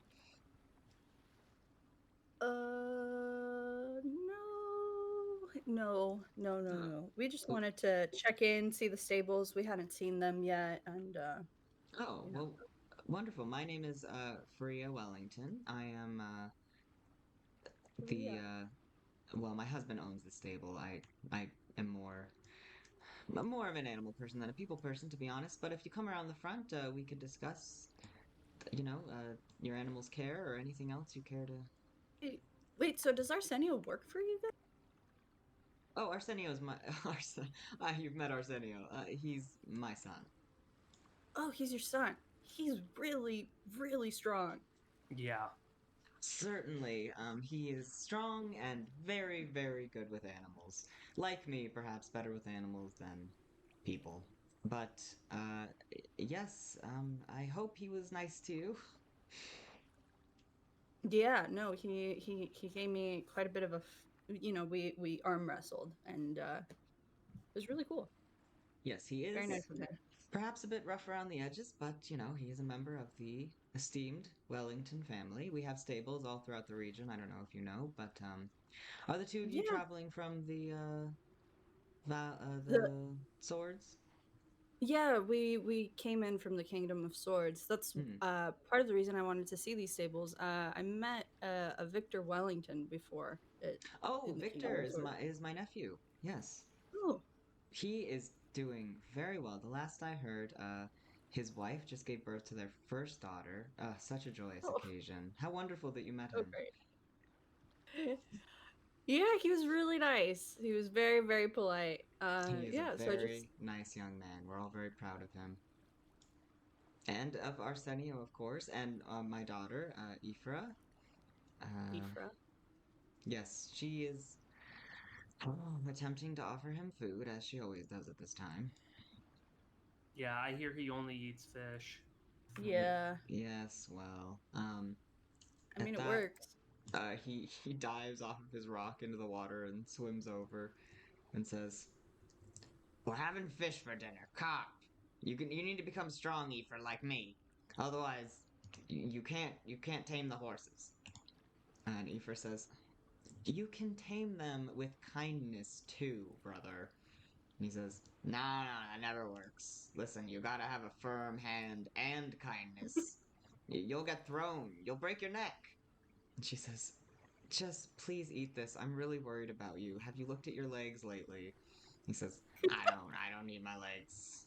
I ride. That is true, ma'am. Your son needs to look at his leg. I'm Yeah, he needs to work those out. what does a horse rider need with legs?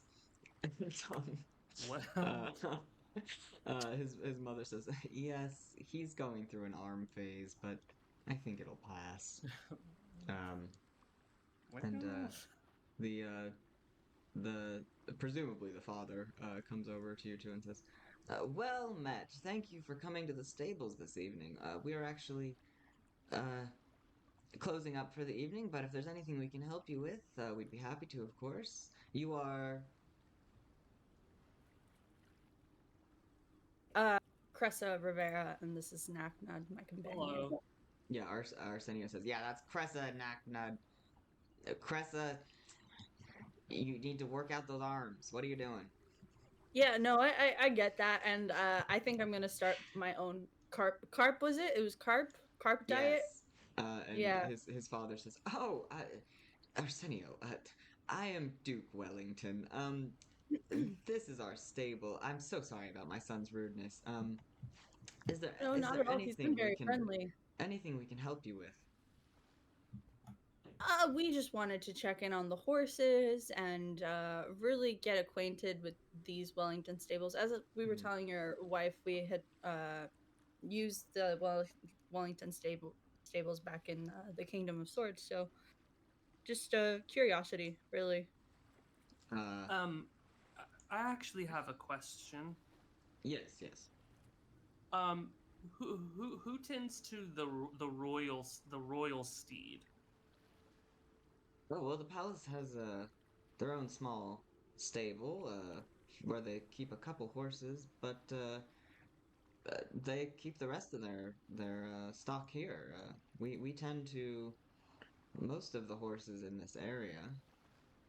So, hypothetically speaking, if you needed to send a horse from here to the royal stables, you'd be able to do that? Certainly if there was enough cause for it. And if there was room Makes in sense. the royal stables. They're usually full. As I said, compared to our establishment, it is a very small stable. Okay. Cressa, can I speak with you for a second?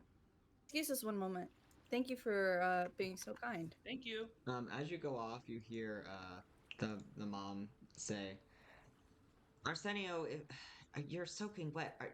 I thought we'd agreed that you were going to the ball. You can't go like that. Arsenio says, I did not agree to that. I'm not going.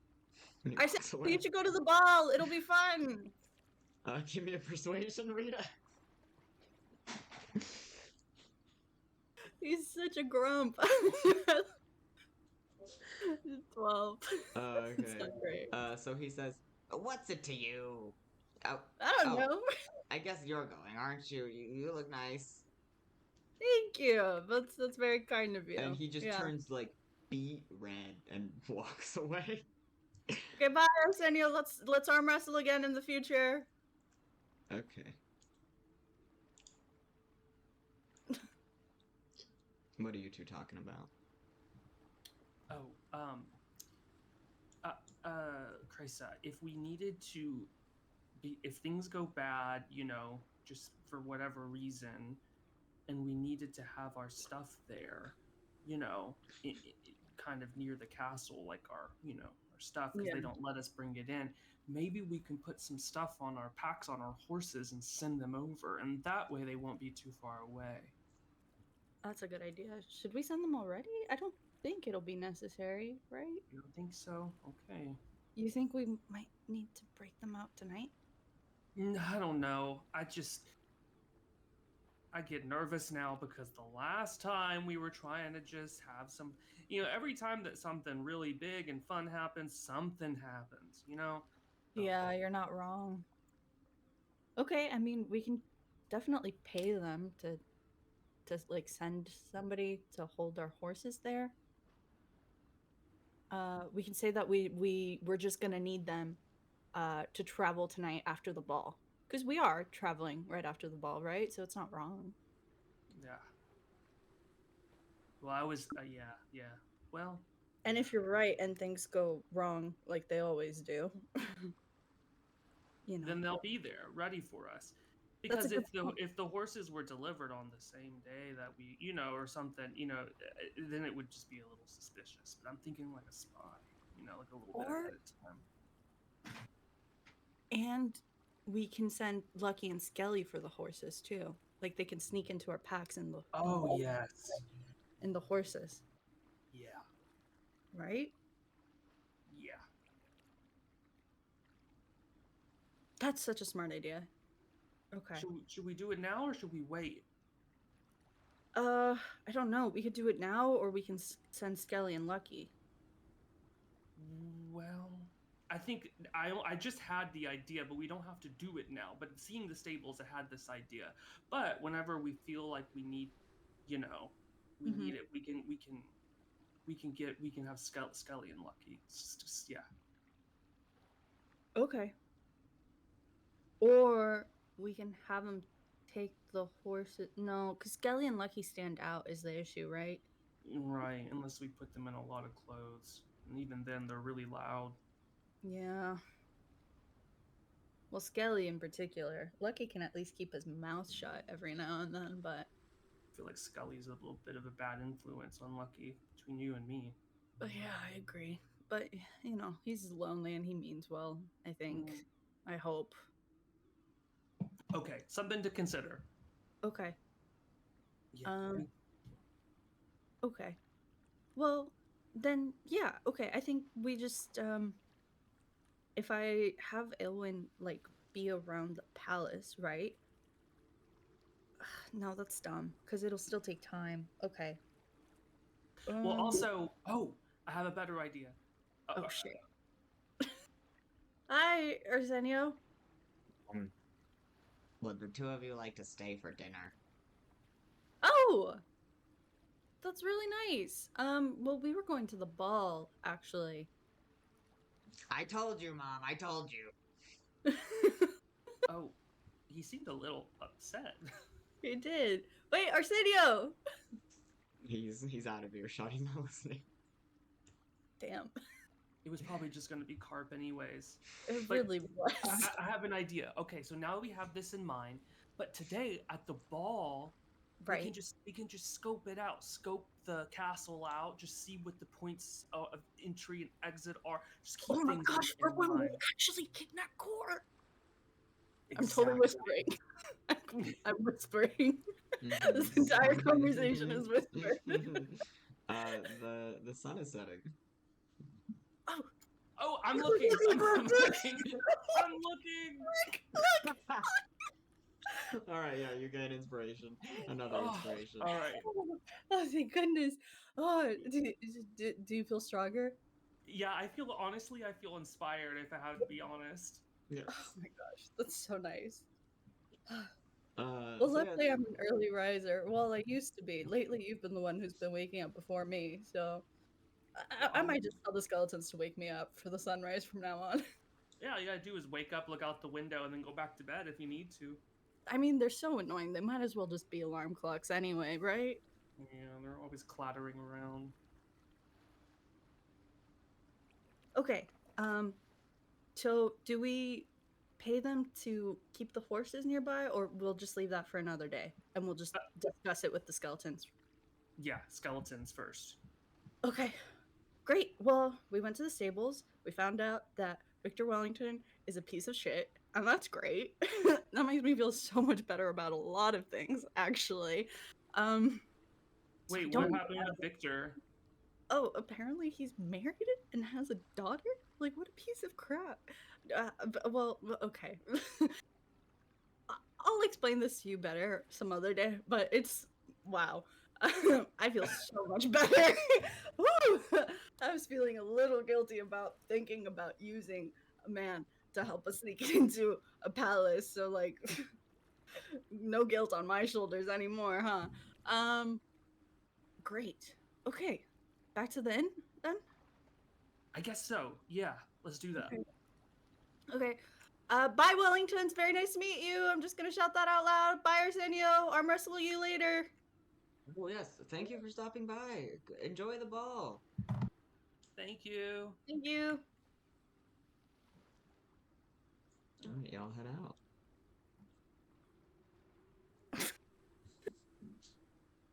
Not Victor being a piece of crap. You had one conversation with him. Look, we flirted. We stayed up together all night. Like, Mhm. He lied to you about not being able to throw axes. yeah, It was all there. it was all there. You're right. Oh, crap, the Uh, guards. Yeah. It's nighttime though. They won't see us. They won't see us. Yeah, no, you're good. You're good. Back to the city center. I love that's what you did with Victor though. Because I'm not gonna lie, Rita was definitely having a crisis about like Yeah. using him. And I was just like, oh, I don't feel like a bad person. It's good. We never want Rita to feel like a bad person. Okay, so you guys are going back to the inn. Yeah, I can't go in for some reason. Hold on. There we go. Should be able to.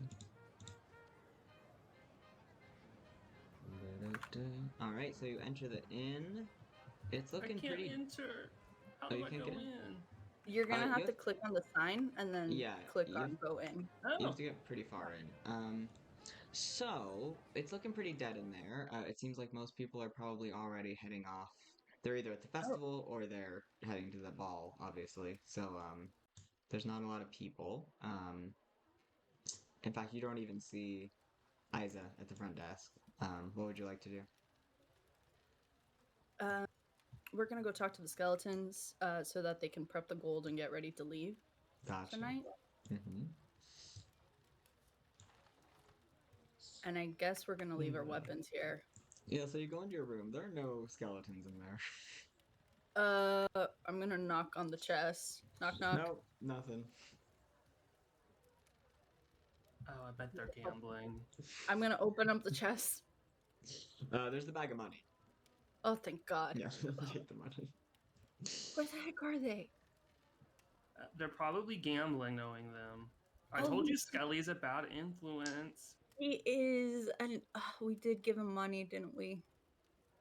Yeah, unless they're at the ball, which I don't know how they would have gotten invitations. Okay. Do we trust what's his name? The goblin elf guy, the really hot goblin elf guy. Did you all just say all of that out loud? To Duncan. Did she say all of that? Yeah, did you? Yeah, she's stream of consciousness right now. She's still fucking. She's had a crazy day. Oh my Okay. God. Well, I mean, maybe the sun was just getting to him, and that's why he was acting that way. But Right. Yeah, he was very. he was, yeah, heated. He is overheated, like you said. He did. Yep. That's what I meant. I don't know. I mean, I think he's pretty cool. So I don't know. Okay, because I don't think we should go into the ball with this giant bag of money. I guess we can come back here and then go see him. Yeah, I mean, I feel like Isa knows how to hold down the place if somebody tried to do it.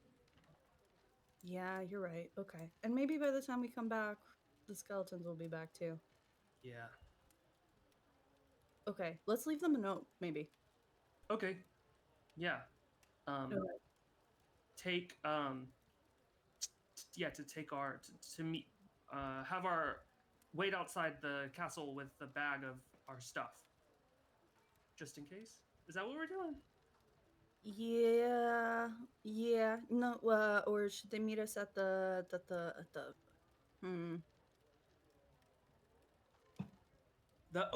The salon. the salon?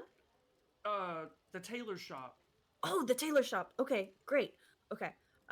So dear Skelly and Lucky, comma, Please be good. please be good. Don't gamble too much. Don't gamble too much. Parentheses, Skelly, quit being a bad influence. Thank you. Comma, thank you. Parentheses. Okay. We are leaving our weapons here with the gold. Please bring the gold and our weapons to us at the tailor's. We need to leave as soon as you meet us there tonight after the ball. Yeah? Yes, perfect. Anything else? See you later. Or maybe not. Maybe actually we probably don't want to, because then that would mean very scary things. So Okay. I'm just gonna say, if you do all of this, I promise you will be happy. Period. oh, I like that. Yeah, because sometimes they think that we're just trying to be boring, but we've been promising Skelly some gambling, and that's where we're going next, supposedly. That's true. That's true. Yeah. I'm just gonna, I'm gonna sign it. I'm not gonna sign it. I'm gonna put a smiley face with one eye winking and a tongue sticking out. Yep, that's what I'm gonna do, so that they know it's like wink, wink, something good. You know. Sister, what is that thing that you just drew? It looks like a monster. Dang, I'm not good at drawing, actually. Okay, here, and I scribble it out. Do you know how to draw a winking face? No, all that my mentor taught me was how to write in a couple languages. I'm not really good at drawing. Okay, I'm just going to write wink, wink. Oh, I like that. Okay, it's a little bit more to the point. It really looked like you know what? It's fine.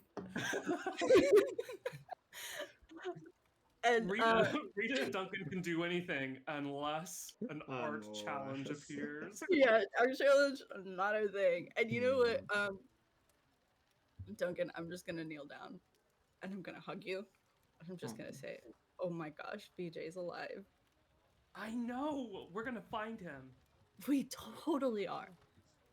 I mean, maybe he made it all the way out here. You never know, right? Like, because nobody could find him. So if nobody could find him in Greater Northern, like maybe he came here. I wonder how much he's changed how he looks. You know, like, Maybe he dyed his hair. oh, maybe he's wearing funky glasses. Oh my gosh. Okay, well now we gotta look out and see if we find him anywhere. I'm watching. I'm watching everyone. Me too. Okay. And Duncan? Huh? Sorry I cried earlier. I don't mean to scare you. I hope I didn't scare you. No, it wasn't that. I promise. I cried a little too. It was because, well, we found out that Vincent's alive, and then a tree bloomed, and then 1,000 people rushed over and calling us heroes, and then we were both crying, and we Yeah. just saw the king, and it was a lot. So no need to apologize. It was a lot. It was a lot. It was a lot. I have a lot that I want to tell you, but probably later. I'm still really emotional about things, but Yeah. we'll talk more about all that stuff soon, okay? Okay. And No, hey, I'll listen. Whatever. if we can figure out a way to like not only talk to the king but also to Core, that would be really cool. We need to, and I'm Yeah. sure we'll find a way. Yeah. Okay, so we're gonna try to find exits and entrances. We're gonna try to find a sneaky place to have a sneaky conversation with one or both of them at, right? And yeah, I'm gonna follow your lead for most of tonight.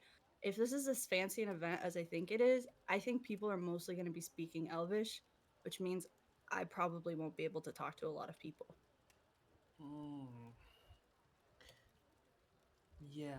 Well, maybe Cressa Mhm. prefers to dance rather than to talk, and so That is you can such a good point. show them your moves. And I'm gonna incredible dancer. Okay, that sounds great to me. Um, okay, yeah, I'll just dance. That's the way I'll communicate with people. That sounds good to me. Um, we also need to get a closer look at this uncle of theirs, and we're still technically spying. So if you hear anybody saying anything interesting, keep a mental note. I will. Okay, great. But yeah, I'm gonna be following your lead most of tonight, not just because of the language stuff, but you're an actual noble. I'm not. I don't know how to do any of this. Well, we'll see. We'll see if nobility and from where we're from is at all similar here. But if they're mean, then they're probably similar to the nobles back home. Honestly, so I guess we'll Yeah, see. yeah. I just okay. All right, before you guys head to the palace, let's take a quick 5-minute break. Okay. Perfect. Need water. Water. Water.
added more stickers. Let's see. What we got? Aw. Those are cute. Kirby. Yeah. And what is that? Not a porcupine. Hedgehog. Hedgehog, yes. I put two Adorable. hedgehogs next to each other, and then I was like, oh shit, there's Aw. two hedgehogs next to each other. Well, now they're friends. They're together. That's Yeah. nice. I always thought stickers on water bottles were kind of tacky, I'm not gonna lie, because I'm judgy like that. Mm-hmm. But now I get it. This makes me happy It's- every single yeah. time I use it. It's super fun. I was the same way about laptops for a long time. I was like, I would never put a sticker on my laptop, and then I like covered one, and I was like, hell yeah. Yeah. It's the best. It turns out all the stickers that I bought at Fanime though are fucking huge. So it's Yeah. like, That's good. It's a giant water bottle. yeah. Mm. I don't know if I'm gonna fill up the rest, but I do want to like put my Radio Outcast stickers up and stuff. Yeah. Yeah, I have all my Radio Outcast stickers on my. I keep thinking, like, oh, I'll put my hentai sticker on this. And then I'm like, I teach teenagers. Like, it has to be very carefully placed. Oh god. So funny. I still I'm still really proud of that joke. Yeah. I mean, not a joke. I'm gonna use it. I can put it on my Yeah. microphone, I guess. Who's gonna see that? That's true. No. Yeah. I just remember giving that sticker to you when I gave everybody else like really cute stickers and you were like, are you Yeah. fucking serious?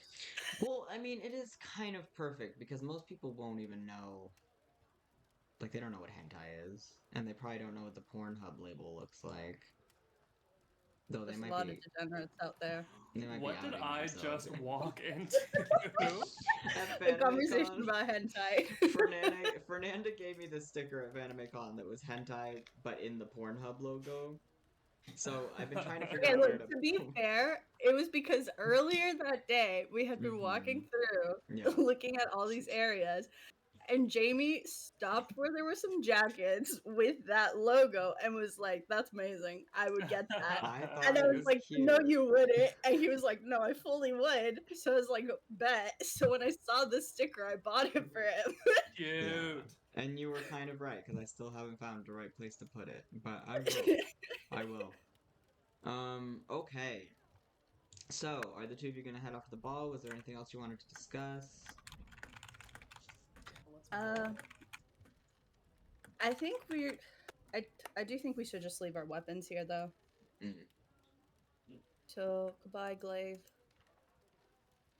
How do I set it down? Oh, I set There it you down. go. Okay.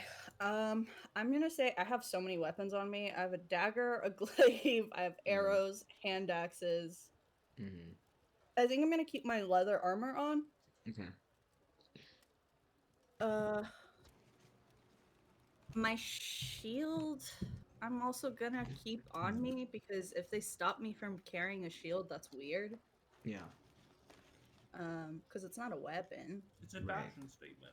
Yeah. It's a fashion statement, exactly. And I don't want my AC to go down by 2 Yeah. without it. Just in case things do get dicey. Yeah, so I'm gonna go ahead and say I leave everything except for my leather armor and my shield Okay. in terms of weapons. Duncan, what about you?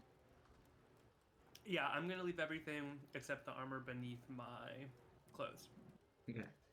I do want to say that as you guys are back in your room, and this is kind of like the first little moment of like privacy you've had since getting your new outfits, you have a moment to like really appraise these garments. And Rita, you can tell that your dress is quite old, but it's that kind of like beauty that only comes with antiquity. You know what I mean?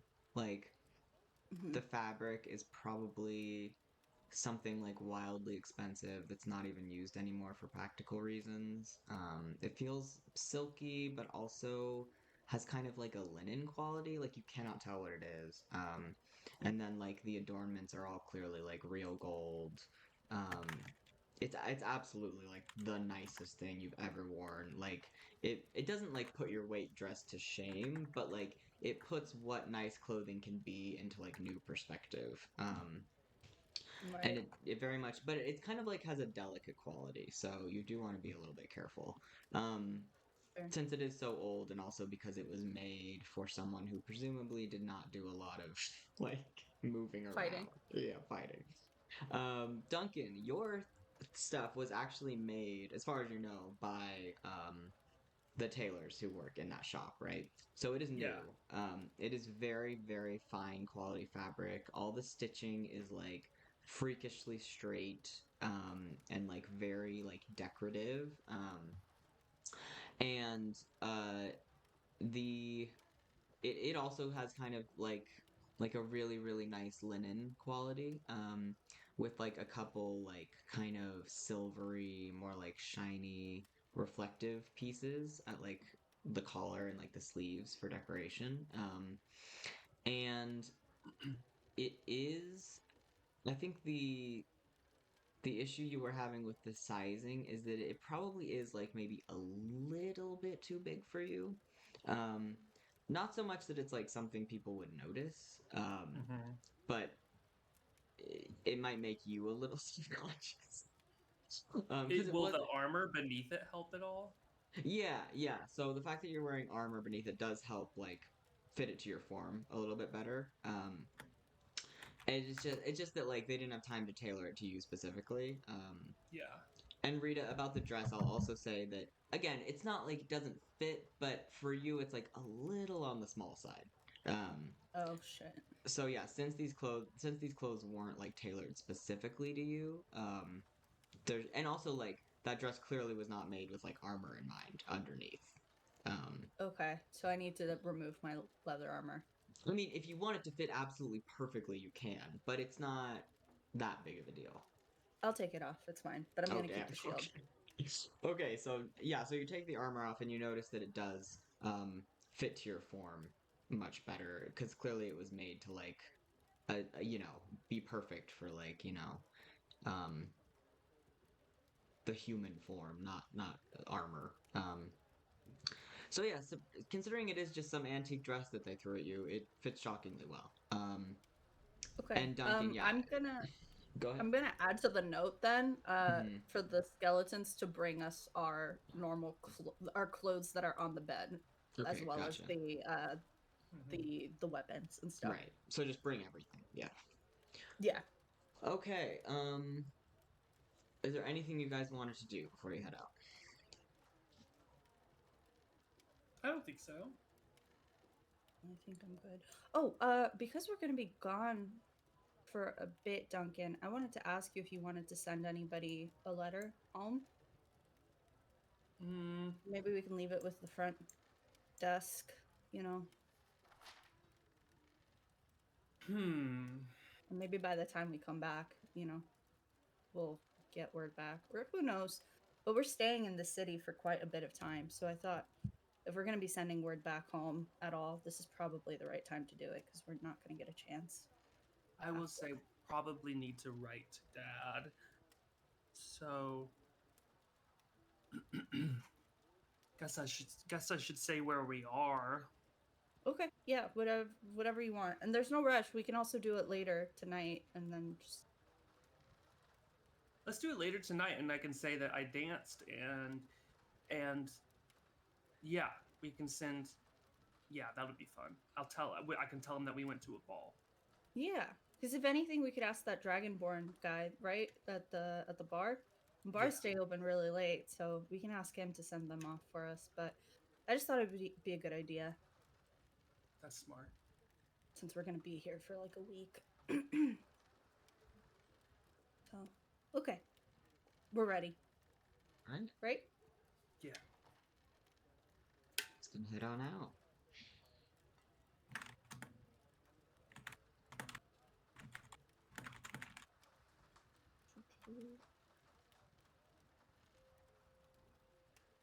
Bye, Isa. Isa says, "Oh, have a wonderful time at the ball." Thank you.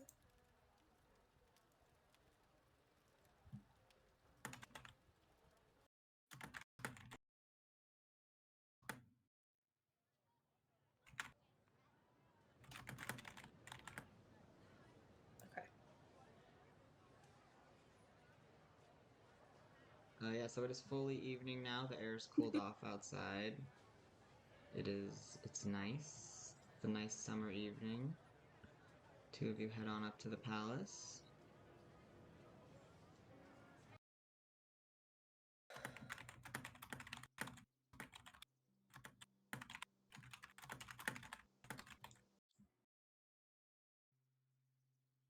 All right. So there's a guard Hello. at the door. He says, "Eh, invitation, if you please." Yes, of course. Here you go. All right, you two present your invitations. He does some kind of check on it, and then says, "No weapons." Nope. None honest. Done.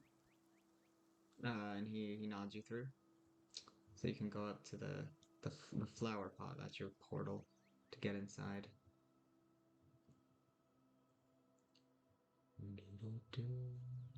I'm like actually nervous. Like Yeah, me, so Fernanda, you I have butterflies in my stomach right now. so you enter the palace. You come into this grand entrance that has a motherfucker. I can't see. Let me just get this statue where it's put. There we go. Um, it has this very. What are you doing, Cressa? Are you stuck?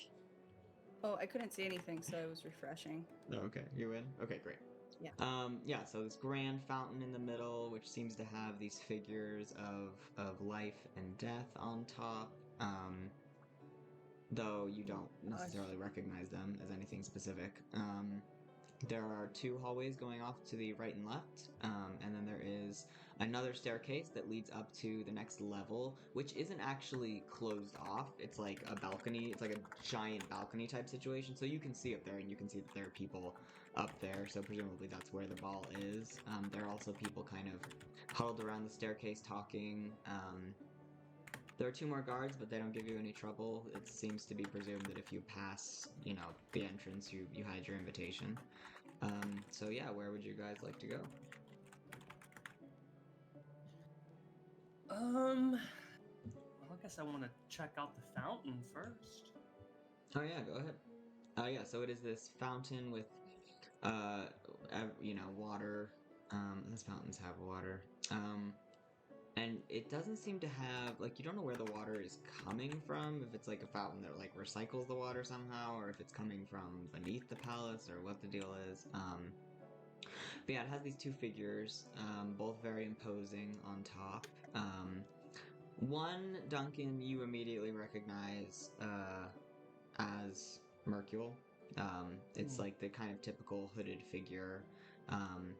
The other, even though it's not necessarily a traditional rendering of Lathander, just kind of logically you assume that's who it is.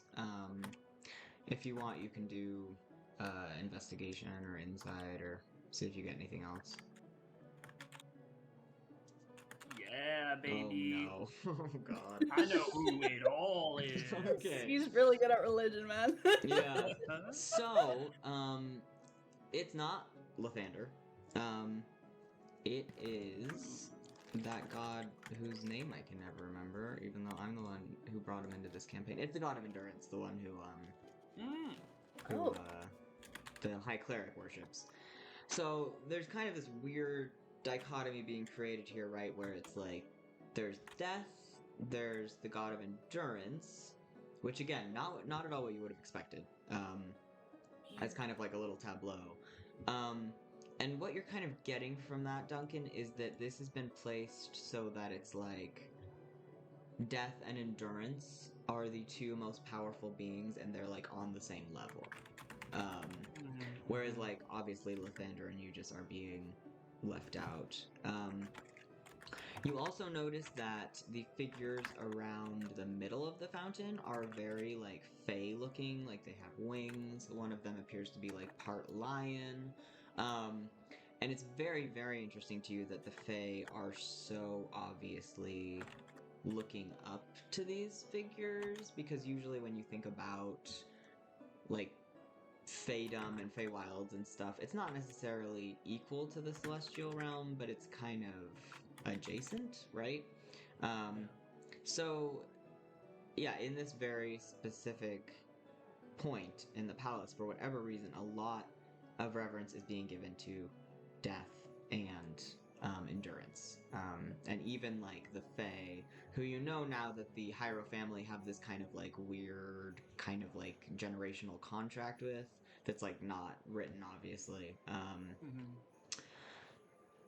That the since this is, you know, as far as you know, the palace that was built for the High Cleric, this seems to reflect some kind of perspective that he has. And it's strange because there was no temple to Mercule in the temple district. Yeah. And I think on that investigation too, I'll just give you that the statue is trying to evoke fear. I mean, the flower, not the statue. The whole thing is trying to intimidate people who come in, right? Um, so your impression is that's probably why death is there. There's this feeling of like, well, endurance doesn't scare people, right? So it's like overly macho in a way. Yeah. And it doesn't make a lot of sense. Like, as a very spiritual person who studied this stuff, looking at it, you're kind of like, I feel like the person behind this doesn't really like is more into like aesthetics and intimidation than like actual spirituality. Okay, so I'm gonna lean over to Cressa and be like, "You see this? This isn't a shrine. Um, this is more of like this wasn't. I don't think this was made by monks from the temples. I think this was some. We learned in temple that sometimes leaders will commission things for. I mean, and think about it. This is behind the castle door, so commoners can't even get to this. So this is for something other than worship. This is for like maybe scaring people, which is, kind of sad and Yeah. annoying That is because sad. that's the god of endurance there on the left, and then over on the right is Mercurial, the god of death, who I'm gonna have to present against because there's gonna be people trying to present for that temple. So I have a lot to go up against. Yeah. Dang. Um, that's really weird. Oh, Oh, Nak, can I ask you a question that I probably should have asked earlier? yeah. Can you speak Dwarvish? I think the answer is yes. I can, yeah. I can do Common, Draconic, Dwarvish, and Elvish. Okay, perfect. The only other language I know is Dwarvish, so if you need to say something a little bit more privately, just, Oh, switch to that's that. smart. Yeah, that's very smart. I say that in Dwarvish. Okay. When the two of you are speaking, yeah, if you tune in to even just like these few people who are talking at the entrance, it is all Elvish for sure. And like Elvish with like the most like pristine, like nobility upper class accents. So it would be like within that space, like hearing that language, it would actually be kind of like jarring to hear someone speak common. Yeah. Okay. Okay. So now that I hear that and I sense the difference in dialect, I tell Krysa, it's probably best that we just speak Dwarvish from here on out, but we got to keep it to a whisper. This is Okay. real, uppity Elvish here. Okay. Okay. Understood. And I say all of this in Dwarvish. From here on forward, when he and I are speaking together, it's Dwarvish. It's Dwarvish. Okay, gotcha. So glad I thought of that. That's smart. Yeah, that's very smart. So, should we look for people that we know? Yeah. I mean, we need to look at the lay of the land, and I wink. uh, we should see what this building looks like. Appreciate the lavishness of it, because if I know one thing about rich people, it's that they like people appreciating how rich they are. Mm-hmm. So we can do that a little bit, and then go up into the party and see if we know anybody. Okay. Okay. Yeah, I think I just want to do like an investigation or perception check to sort of see if I'm noticing specifically. What I'm looking for is, do I notice any like entrances or exits that seem specifically just for the working staff? Yeah, go ahead and give me a investigation.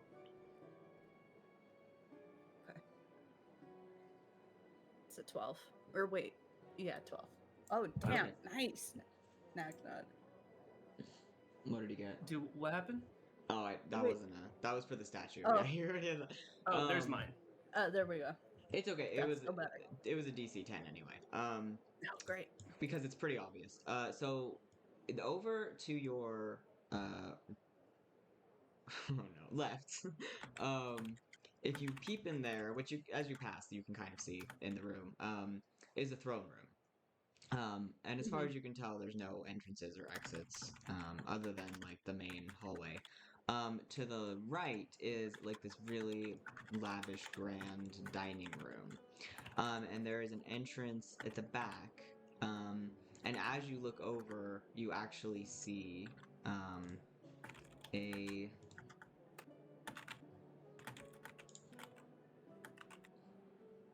person exit the entrance, and they walk over to the table and start clearing dishes.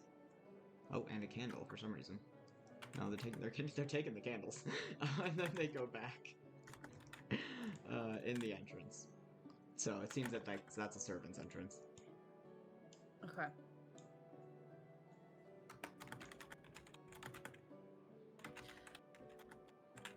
Okay.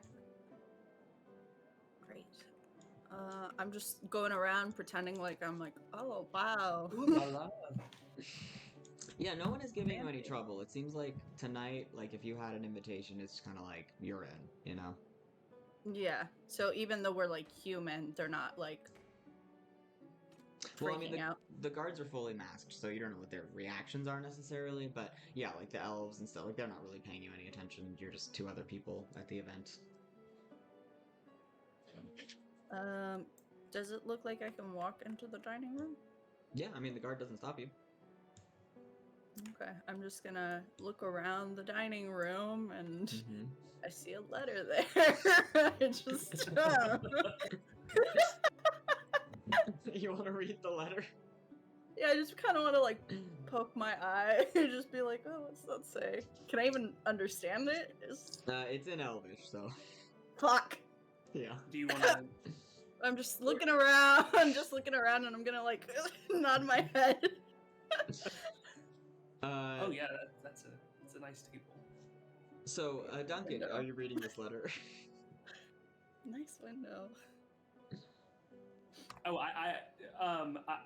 I think Duncan, because he was kind of ogling something else, I don't think he understood at all what Rita was nodding so toward. you're not reading the letter. Shit. So I will, but I think he does not pick up on this Right. quickly. I'll also say, Duncan, that on this side table there are some fruit tarts, some like fruit pies that look extremely and smell extremely delicious. So you might be a little distracted by that. All right. Let me see. Yeah, I failed that. So I'll go grab one. Yeah, so you can start chowing down on some sweet. Oh sweet my rolls. god! Wait, are we allowed to grab those? I don't know. No one stops him. No, they're really delicious. There's some like raspberry, strawberry. I'm just gonna clear my throat. I'm just gonna make sure, like, in front of my chest, like, letter. Ooh. Okay, and then I read it. Yeah, so Duncan, if you read this, you see that it's not actually a letter. It seems to be like a to-do list. And at the top it says, list of goals for Minister ambassador of outreach, and it's just kind of like this scrawled list of like, reach out to Perchvale authorities about potentially importing fishing equipment.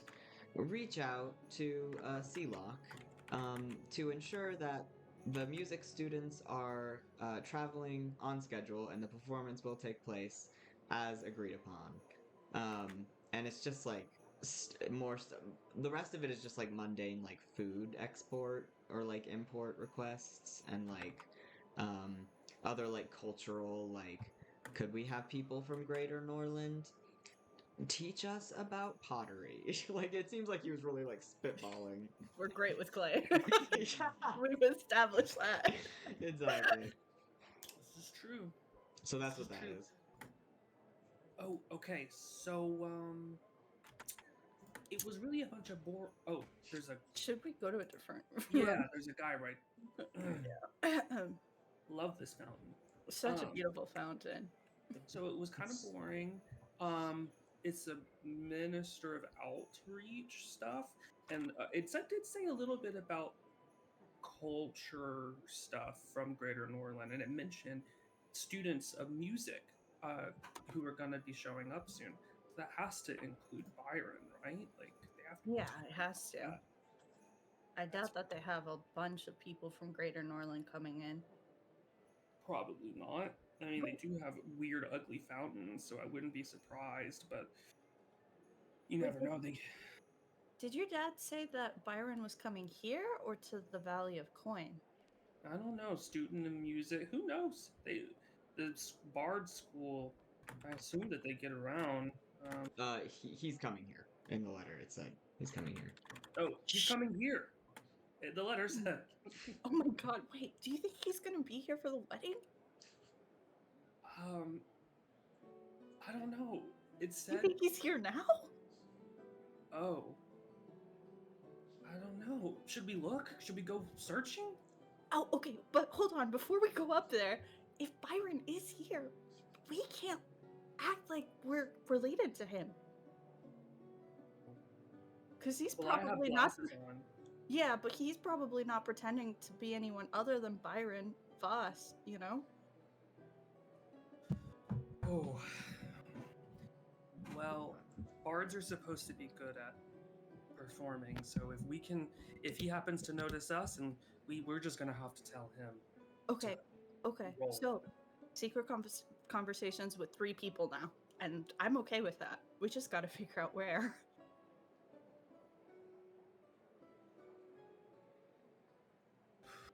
It's really nice, though. It's been a while since you've last seen your brother, right?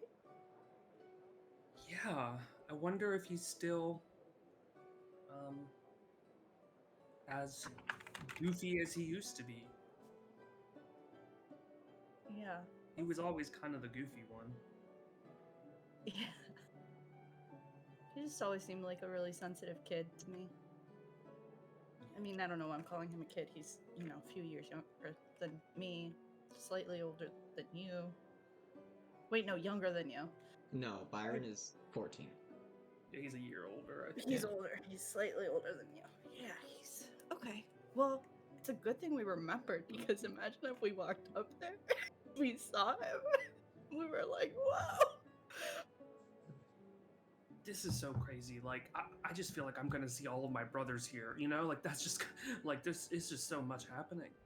Okay, and I don't want to cry again because that thought is making me very emotional right now. I really don't want to see Hector here, but okay. I still have him. He's right here on my shoulder. They let him Oh, in. you're right. He's so sweet, and I'm just gonna pet Hector. Hector bleps you comfortingly.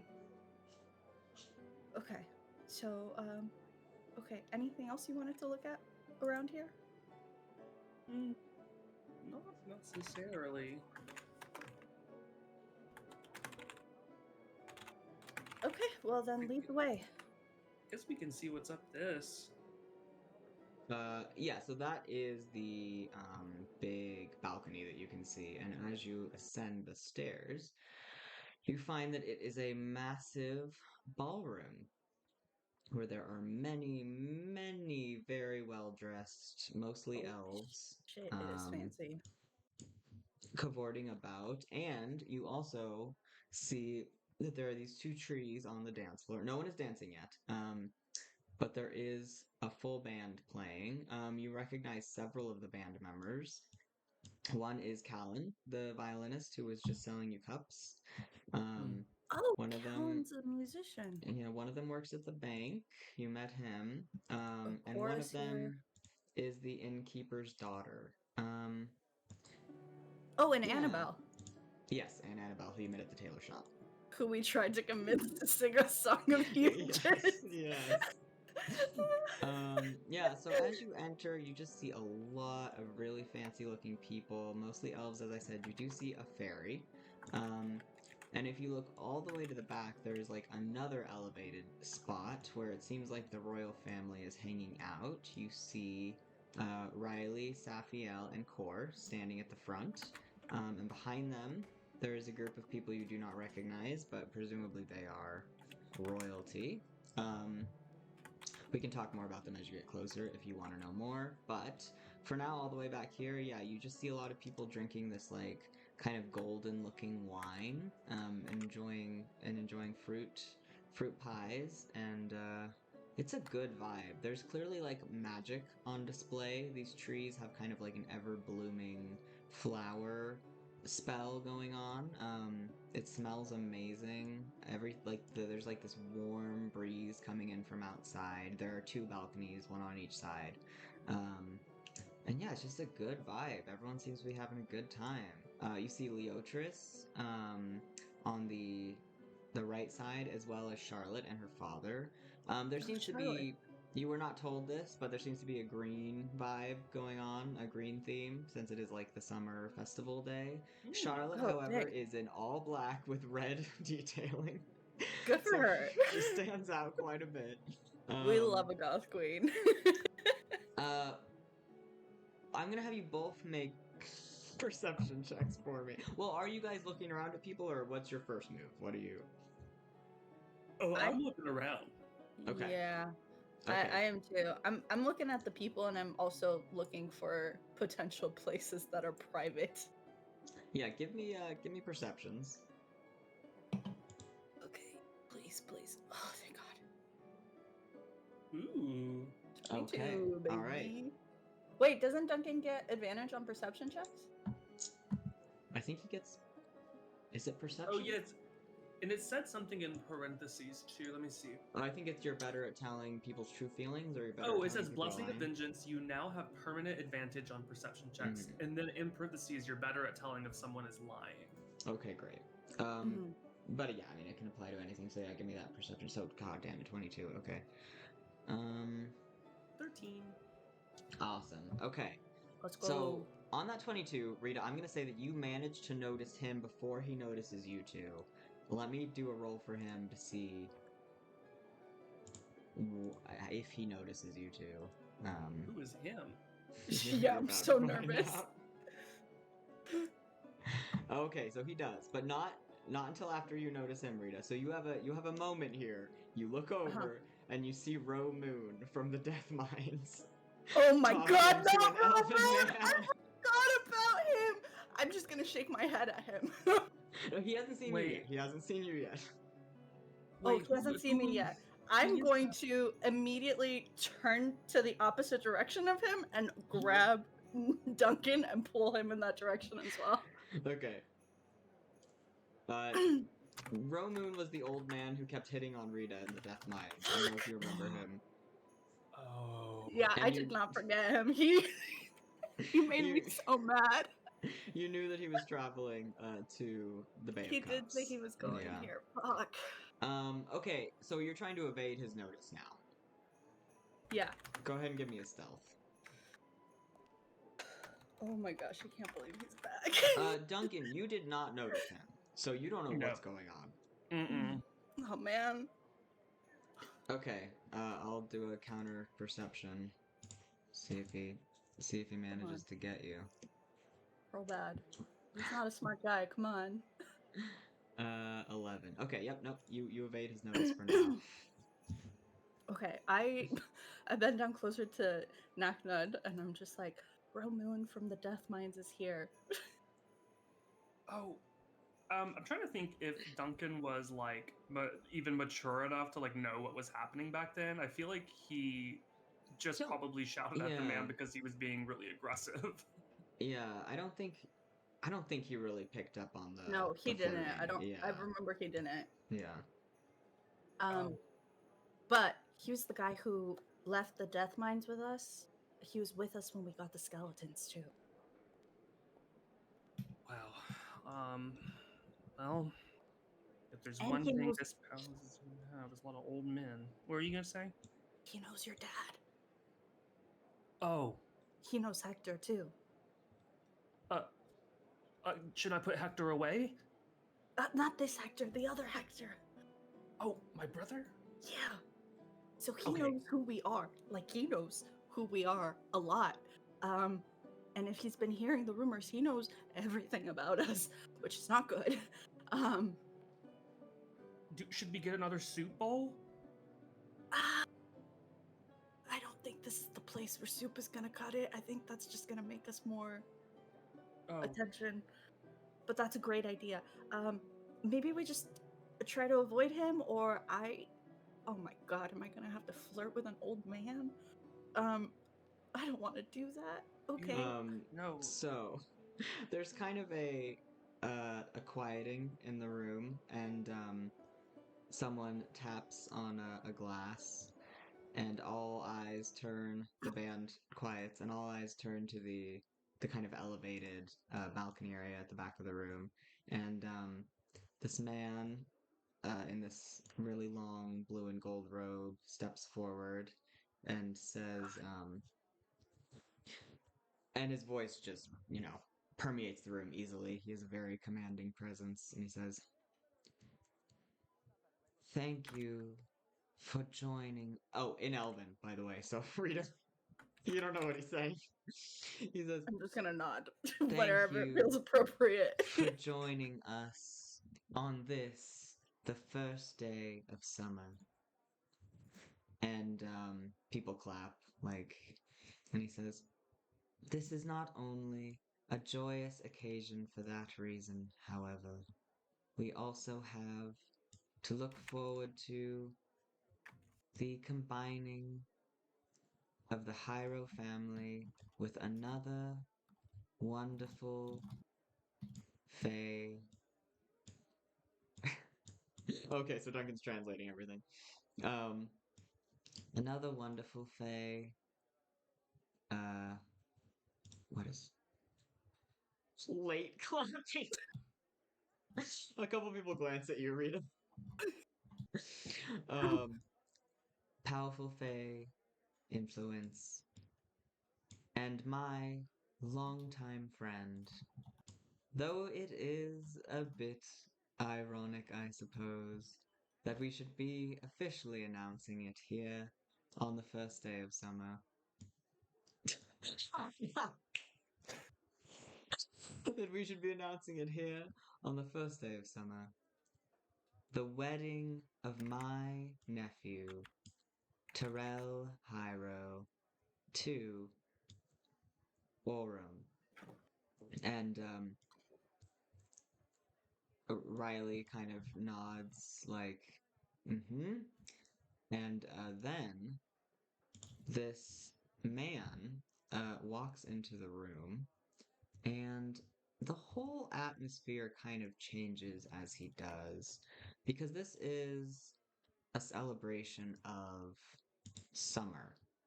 But this man um, is basically the embodiment of winter. And you two have never seen an Eladrin before up close. I mean, never really. I mean, there's an Eladrin in the back of the room on the balcony, but you didn't really get a good look at her. So this is your first time, like, really seeing one of these Fey elves. And he he's not only, as you both heard, he's not only an Eladrin, he is an Archfey.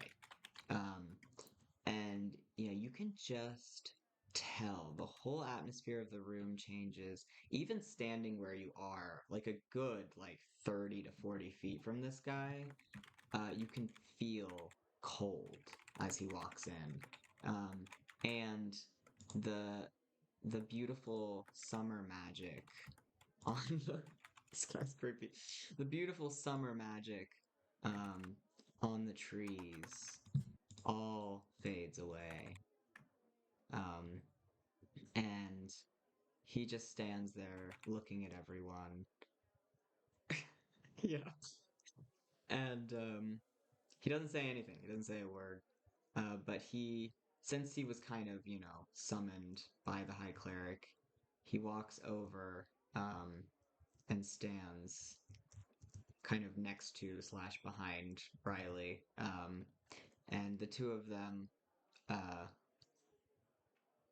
they hold hands up there in like a symbol of like, we're getting married. They both have very serious expressions, I would say. Very hard to read what either of their actual personal takes on this situation is. But they are up there standing together, holding hands. I'll also say that Oram, despite what you know of him being this extremely old guy, doesn't look old. I'm still saying it. No, absolutely. But he doesn't look old. He has this icy, mature presence, obviously, but he is actually objectively the one of the most beautiful beings either of you has ever seen. Like he's like that first snow on like a perfect winter's night. Um, when there's like, you can still see the snow falling through the moonlight and like things are just getting quieter and just covered in like this frosty blanket. He very much has that beauty just in his presence. I misspelled that. That should say lucky. So he doesn't actually, Lucky's name is actually spelled Lukey. There's no C. So you were right on. Luke is actually a more appropriate nickname for him. But he's so old. But yeah, so he's old. And despite him having sort of like not a youthful but like young mature presence, like he doesn't look old at all. But despite him not actually looking old, you can sense in his presence this like ancient power and wisdom. So there's no question that he is this like eternal being.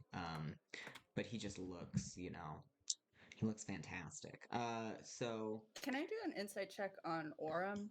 yeah, go for Because it. you said it's like unclear what they're like. Yeah, I mean they're both just and stuff. standing there very like serious. Oh, you gotta be shitting me. Okay, yeah, you It's get a 6. nothing. You cannot tell what, like, you don't know if he could hate Riley, he could be in love with Riley. You have no idea. He's completely inscrutable. Duncan, was that also a 6? Yeah. Exact same answer. Yeah. And as he goes to Riley, so there were all these people gathered around because they wanted to talk. Oops, motherfucker. Because they wanted to talk to the king and the prince, presumably. But as he gets to Riley, all of those people quickly like scurry back and like give them space, because no one wants to be near that cold, very intimidating presence.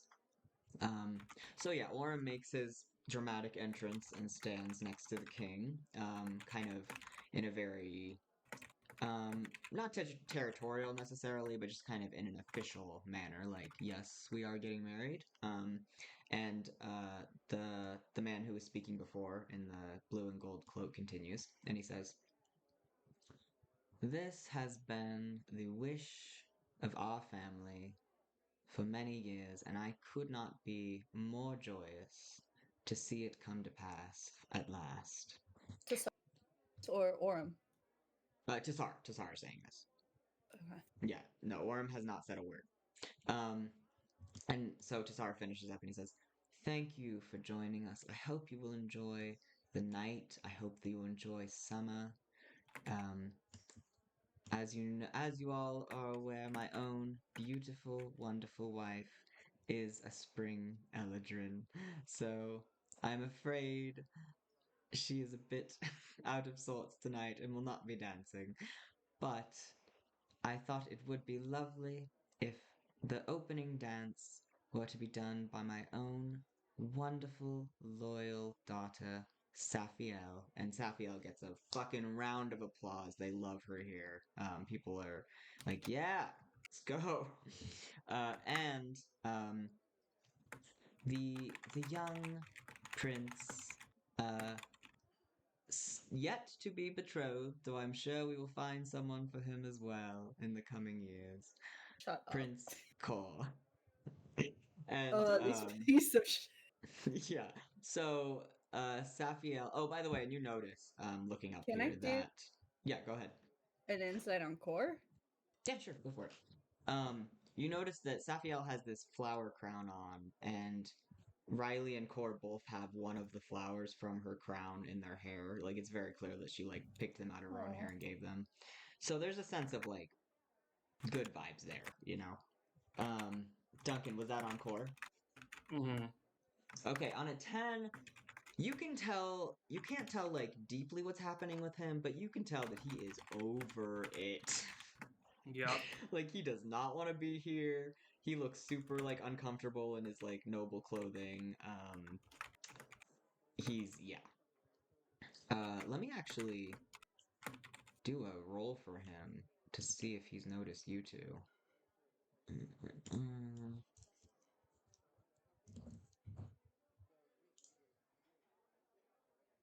Nope, he has not noticed you two. He is just glaring at his uncle as he speaks, and when his uncle makes the recommendation of him and Safiel having the first dance, he looks to Safiel with like an exasperated expression, and she kind of laughs down at him, and they join hands and they head down to the dance floor to much applause. Oh, God, these fucking to much cheering and celebration from the people around. These two are clearly both very beloved in this space, especially Safiel. And the band kind of looks to Safiel questioningly, and she, God, stop it, girl. And she gives them a gesture, and they start to play something new. And Core and Safiel start dancing together. Which, he's much shorter than her, but it's not as awkward as you might think. It seems like they've probably danced together before, and they're pretty comfortable as partners. And then that seems to open up the floor, and other couples start heading out to dance. And it becomes a proper ball. Ooh. Okay, Ramon is so old. Cressa, Could you? Yes, Nakna. Perhaps twice, but that's it. Tonight in winter. Oh my fucking god. So, okay, so do we need to debrief, because, there's a creepy man who made the room cold, although he looks like he's my age, or I don't know how the Eladrin age. No, he looks old. He looks very old. He looks old. Yeah, he's old. So old. Yep. I think we should probably, I don't know, get an audience with Core and or the king. Okay. I don't know how dancing works here, but maybe if we like dance and then one of us can cut in Oh yeah, with perfect. Core. Let's do it. As you guys are speaking, Riley comes down with a very old-looking elven woman, and people cheer for them as they come down. So clearly she's of some importance, and they start dancing. Okay. So Cora's in the middle and King is at the top right, so maybe we should take top left. Very casually, of course. Very, very casually. And okay, so just as a reminder, that, and I point in the direction, don't look too obviously. That's Romoon. So we kind of want to avoid him. Alright, perfect. So then we go in the opposite direction. Yeah. Or if he approaches us, we don't know who he is. He's crazy. We just gaslight him. And Gaslight. Okay. oh yeah, that means No. Okay, he notices you. shit. Let's go dance. We don't know him. We don't know He's him. coming We don't towards know you. him. He says, We don't know him. oh, oh. Dance! Dance. We're dancing. You can see that he's waiting on the side of the dance floor for you. Fuck. And he's waving hate at that you, old like, man. hey! I'm just going to look as demure as a old as a bosun with fucking python arms can Mm, possibly look. mhm. I'm trying not to. I'm just here vibing. Cressa, I know that you aren't looking in that direction, Mm-hmm. but he is looking right at the side of your head. You two, Look, I okay. told you a bowl Okay. of soup always comes in handy. Duncan, did you Baby have soup! Duncan, did you have any kind of dancing education at the temple? Yeah, there were some noble things. Like I think I was Yeah, he taught got, by like- mom, and Okay. yeah. Mm-hmm. What about you, Rita? I'm just really good. Like, come on, with that dexterity. We also had a lot of parties on the boat. Sea legs. Okay, but this is, this is a little bit different kind of dancing. Hey, Are but you- I'm pretty good in terms of my body, so I feel like if I look Yes. around, I can probably. Right. The question is, are you trying to copy what other people are doing, or are you going with your own style? Oh, absolutely copying. I don't fit in here. I need What to about copy. you, Duncan? I'm doing very like traditional noble dancing style Mhm. that I know. So Okay, Both it give may me be different. performance with advantage. Okay. Both of us? Yes. Ooh, that. Oh my god, thank you for that advantage. Please. Oh, Jesus. Please. Please. Better. Oh my god, that was almost another natural one. Okay, so we got 14 and 13. Yeah. Okay, yeah, so you're both pulling it off. There's nothing so awkward that like people would be looking at you weird or anything. Oh, that was terrifying. I'm so glad you gave us advantage. Yeah, that I would have don't been rough. I don't want to rip this dress. Oh my That's God. terrible. So yeah, you two are dancing, and that first song comes to an end, and people applaud. Yay. And the partners kind of switch up. You see Safiel steal Riley away from the older woman, and Cora goes to dance with the older woman, Ah, damn which it. he looks just so indifferent about. And Partners are switching. Partners are switching. Okay, let's go. Yeah. people are switching. Ro approaches No, you. don't go and- that way. Oh, Cressa, no, don't no, do no, it. Fine. This way. Miss Hi. Ball, Hi. the Would Master you? Daykeep. Oh. Hello. Here, come Hello. dance with me. Come dance with me. All right. Certainly, young man. And I'm- Duncan, upon closer, you can tell that he's a little inebriated. He still has the wine in his Fuck. hand. Rita, you approach these two. I'm not gonna say anything. I'm just gonna hold out a hand because I can't speak Elvish, so I'm just Are you gonna hold out holding a it hand. out to the woman or the man, or just in between them? The in between, whoever takes me up on it, you know. Okay. The woman takes your hand, and the man kind Oh, of goes, wonderful. All right. So you're just dancing with this random elven royalty. I mean, noble now. Mhm. Riley and Safiel take the middle of the floor, and they just make quite the picture together. People are very like oohing and awing of them. They're both very And pretty. yeah, and they're both wearing, the gold, and they just, they look very royal. Let's see, does anyone else? No, I think that's it for this dance. Okay, Callan recognizes you, Rita, since you're standing so close to her, and she says, "Oh, Cressa, our new legend. And that causes some murmurs. And then, noticing Cressa, she also notices Nakna and says, "Oh, and Naknud! How wonderful to..." And she's speaking in common, by the way, because she knows you only speak common, Rita.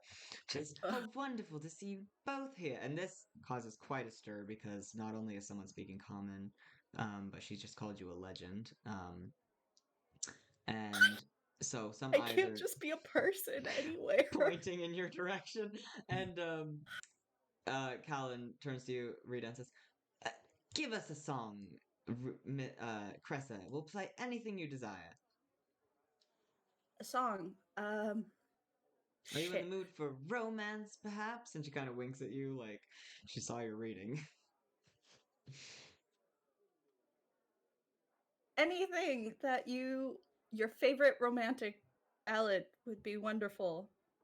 Oh, excellent. And they start to play. Shit.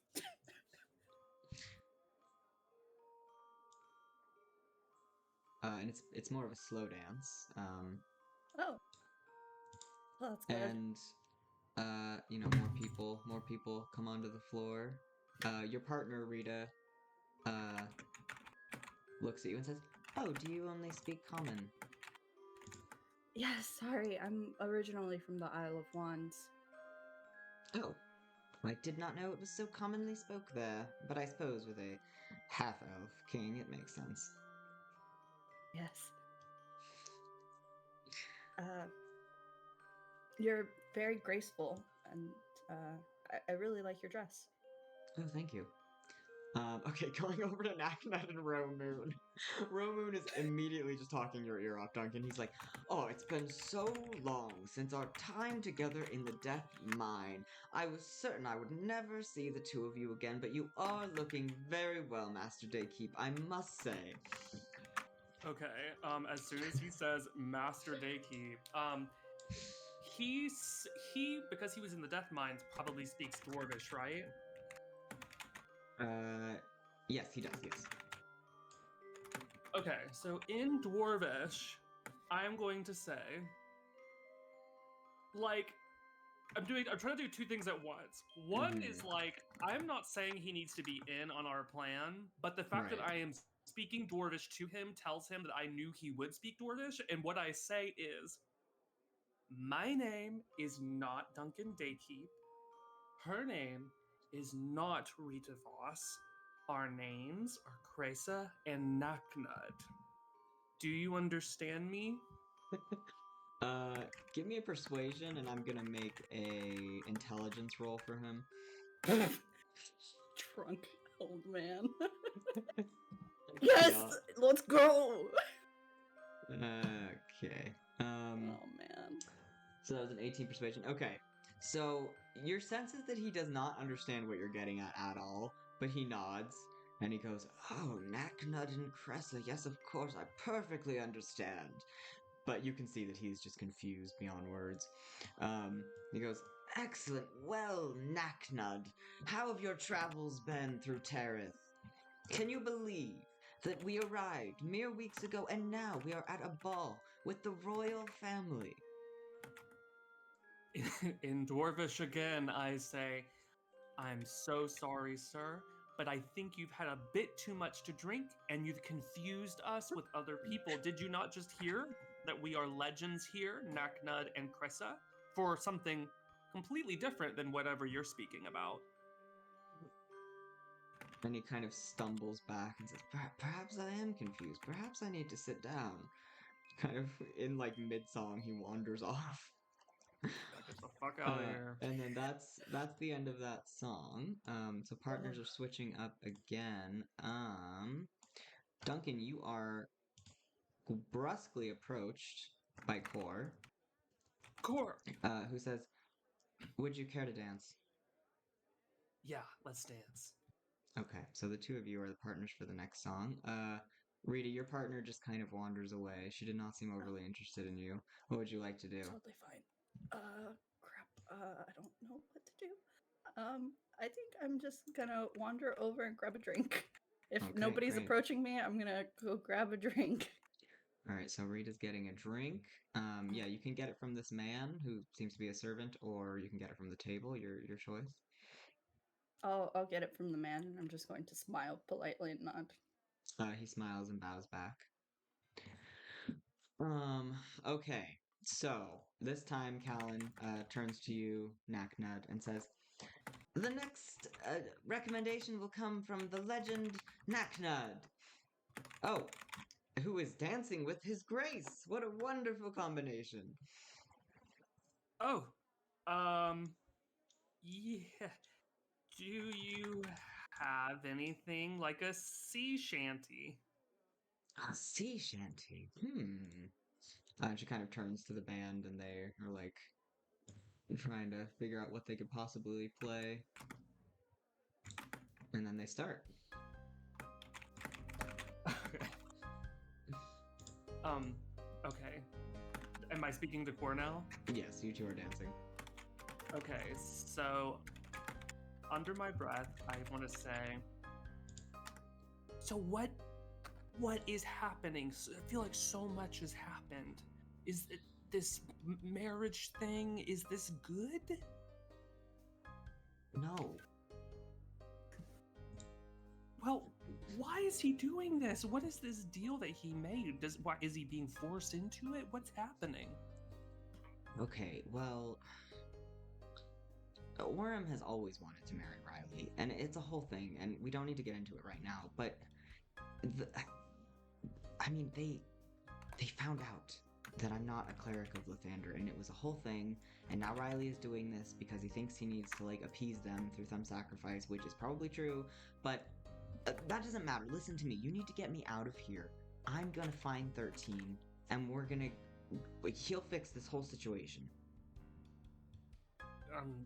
Well, I mean, we'll try to get you out of here, but that sounds easier said than done, Core, honestly. Listen, he can't marry that guy. No, And Duncan, it becomes obvious that Core has had a ridiculously stressful couple of days, and he's actually on the verge of tears himself. Oh, Core, look. Whenever we're done dancing, I played a sea shanty hoping that my sister would get back out here on the dance floor, but yeah. I'll try to get Cressa, which is Rita, to dance with you and fill her in that we need to get you out of here. And once we both know, we can start, getting things going. But wait, how would getting you out of here stop the marriage? Get 13? I have to find 13. He's the only one who could... I don't know. He can fix anything. And look, I like 13. I do. But technically, isn't it 13's fault that you got into all of this? No, listen to me. You guys just have to get me out of here. Then I will go and find him on my own. That's what I should have done in the first place. This is ridiculous. Yeah, do you remember that one time that you almost got kidnapped by one of your court's most trusted advisors, and you had a bunch of people with you that time? Yeah, well, he's not here now, and the dragon saved us anyway. I don't know how many times you can bank on a dragon, Core. I can always bank on 13 when he's here. I just have to go get him.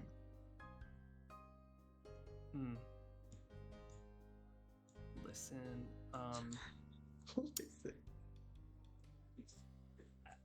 I think that if you really want this to work out, if you really want to meet 13 and get this all sorted out, you're gonna have to slow down about a half step. And I also mean that in the dance, because you're dancing a bit too quick.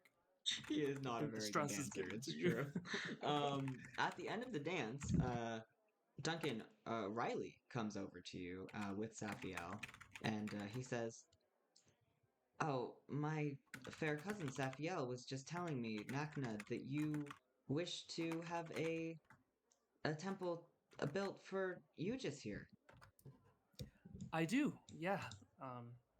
And that if that were to take place, you would stay here and serve as the cleric for that temple. Well, I have some things I have to take care of first, but I would very much eventually. like to do that. Yes, I would very much like to do that. this like big smile spreads across Riley's face, and he actually kneels in front of you, Oh, and kisses your hands.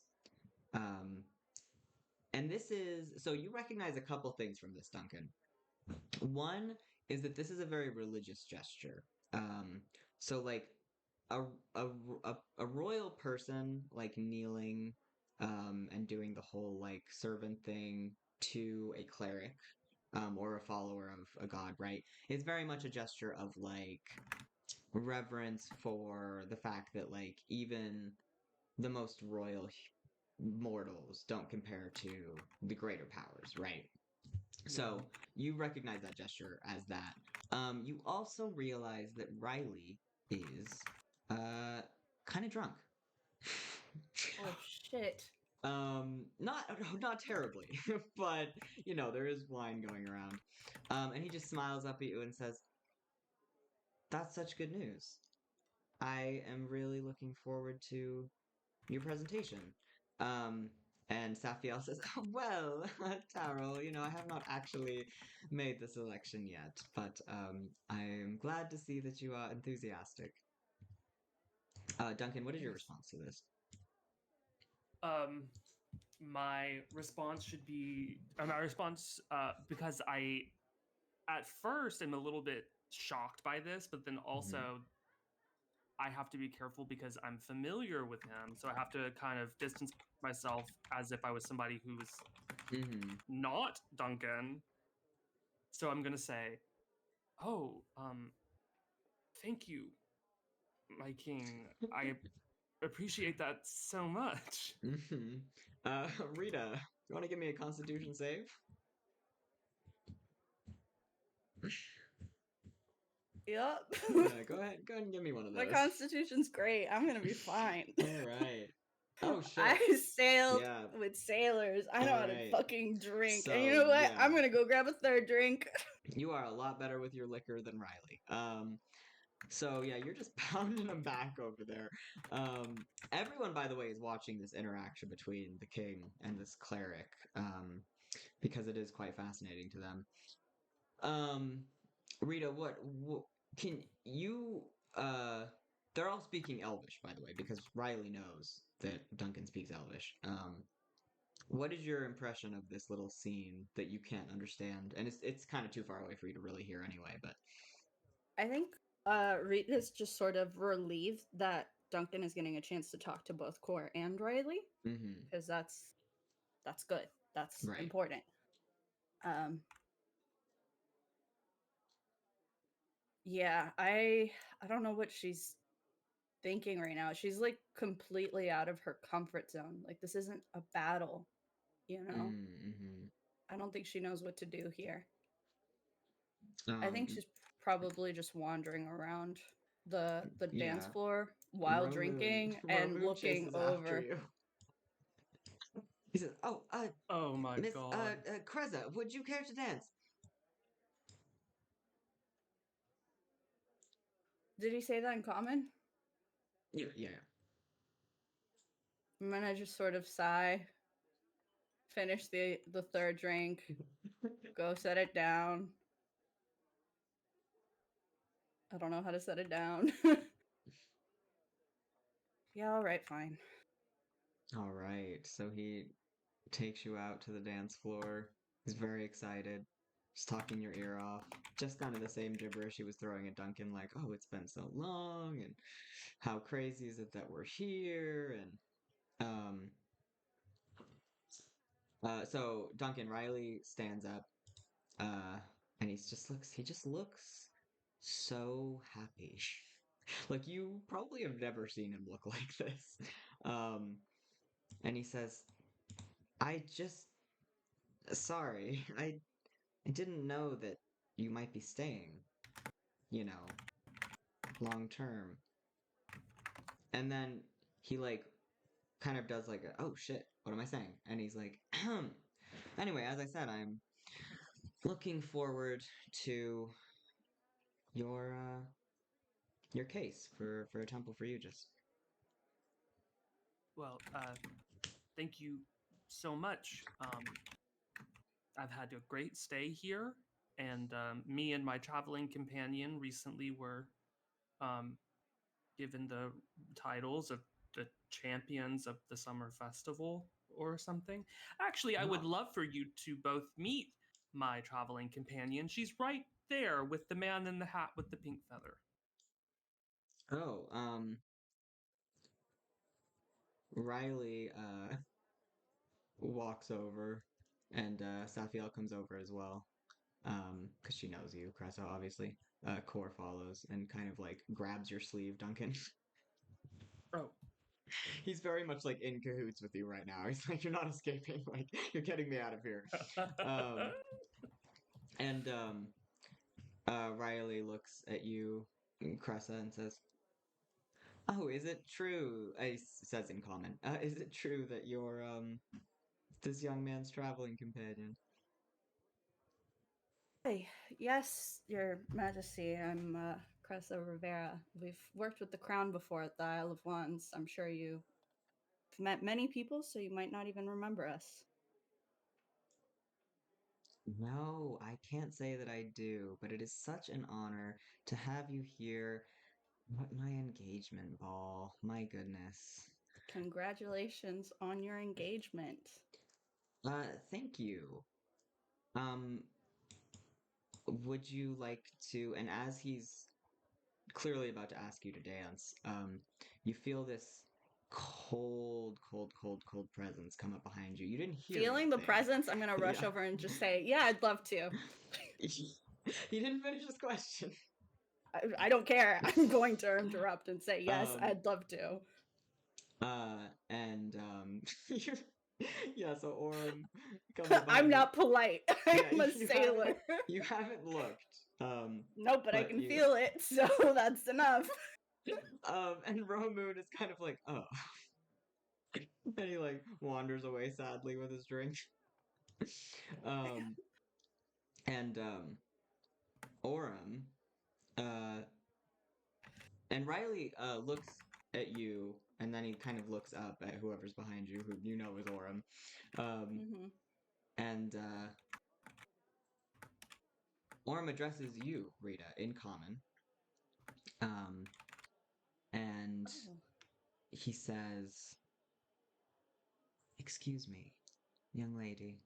Oh, Would the you honor man me of the with hour. would you honor Pleasure. me with the next dance?"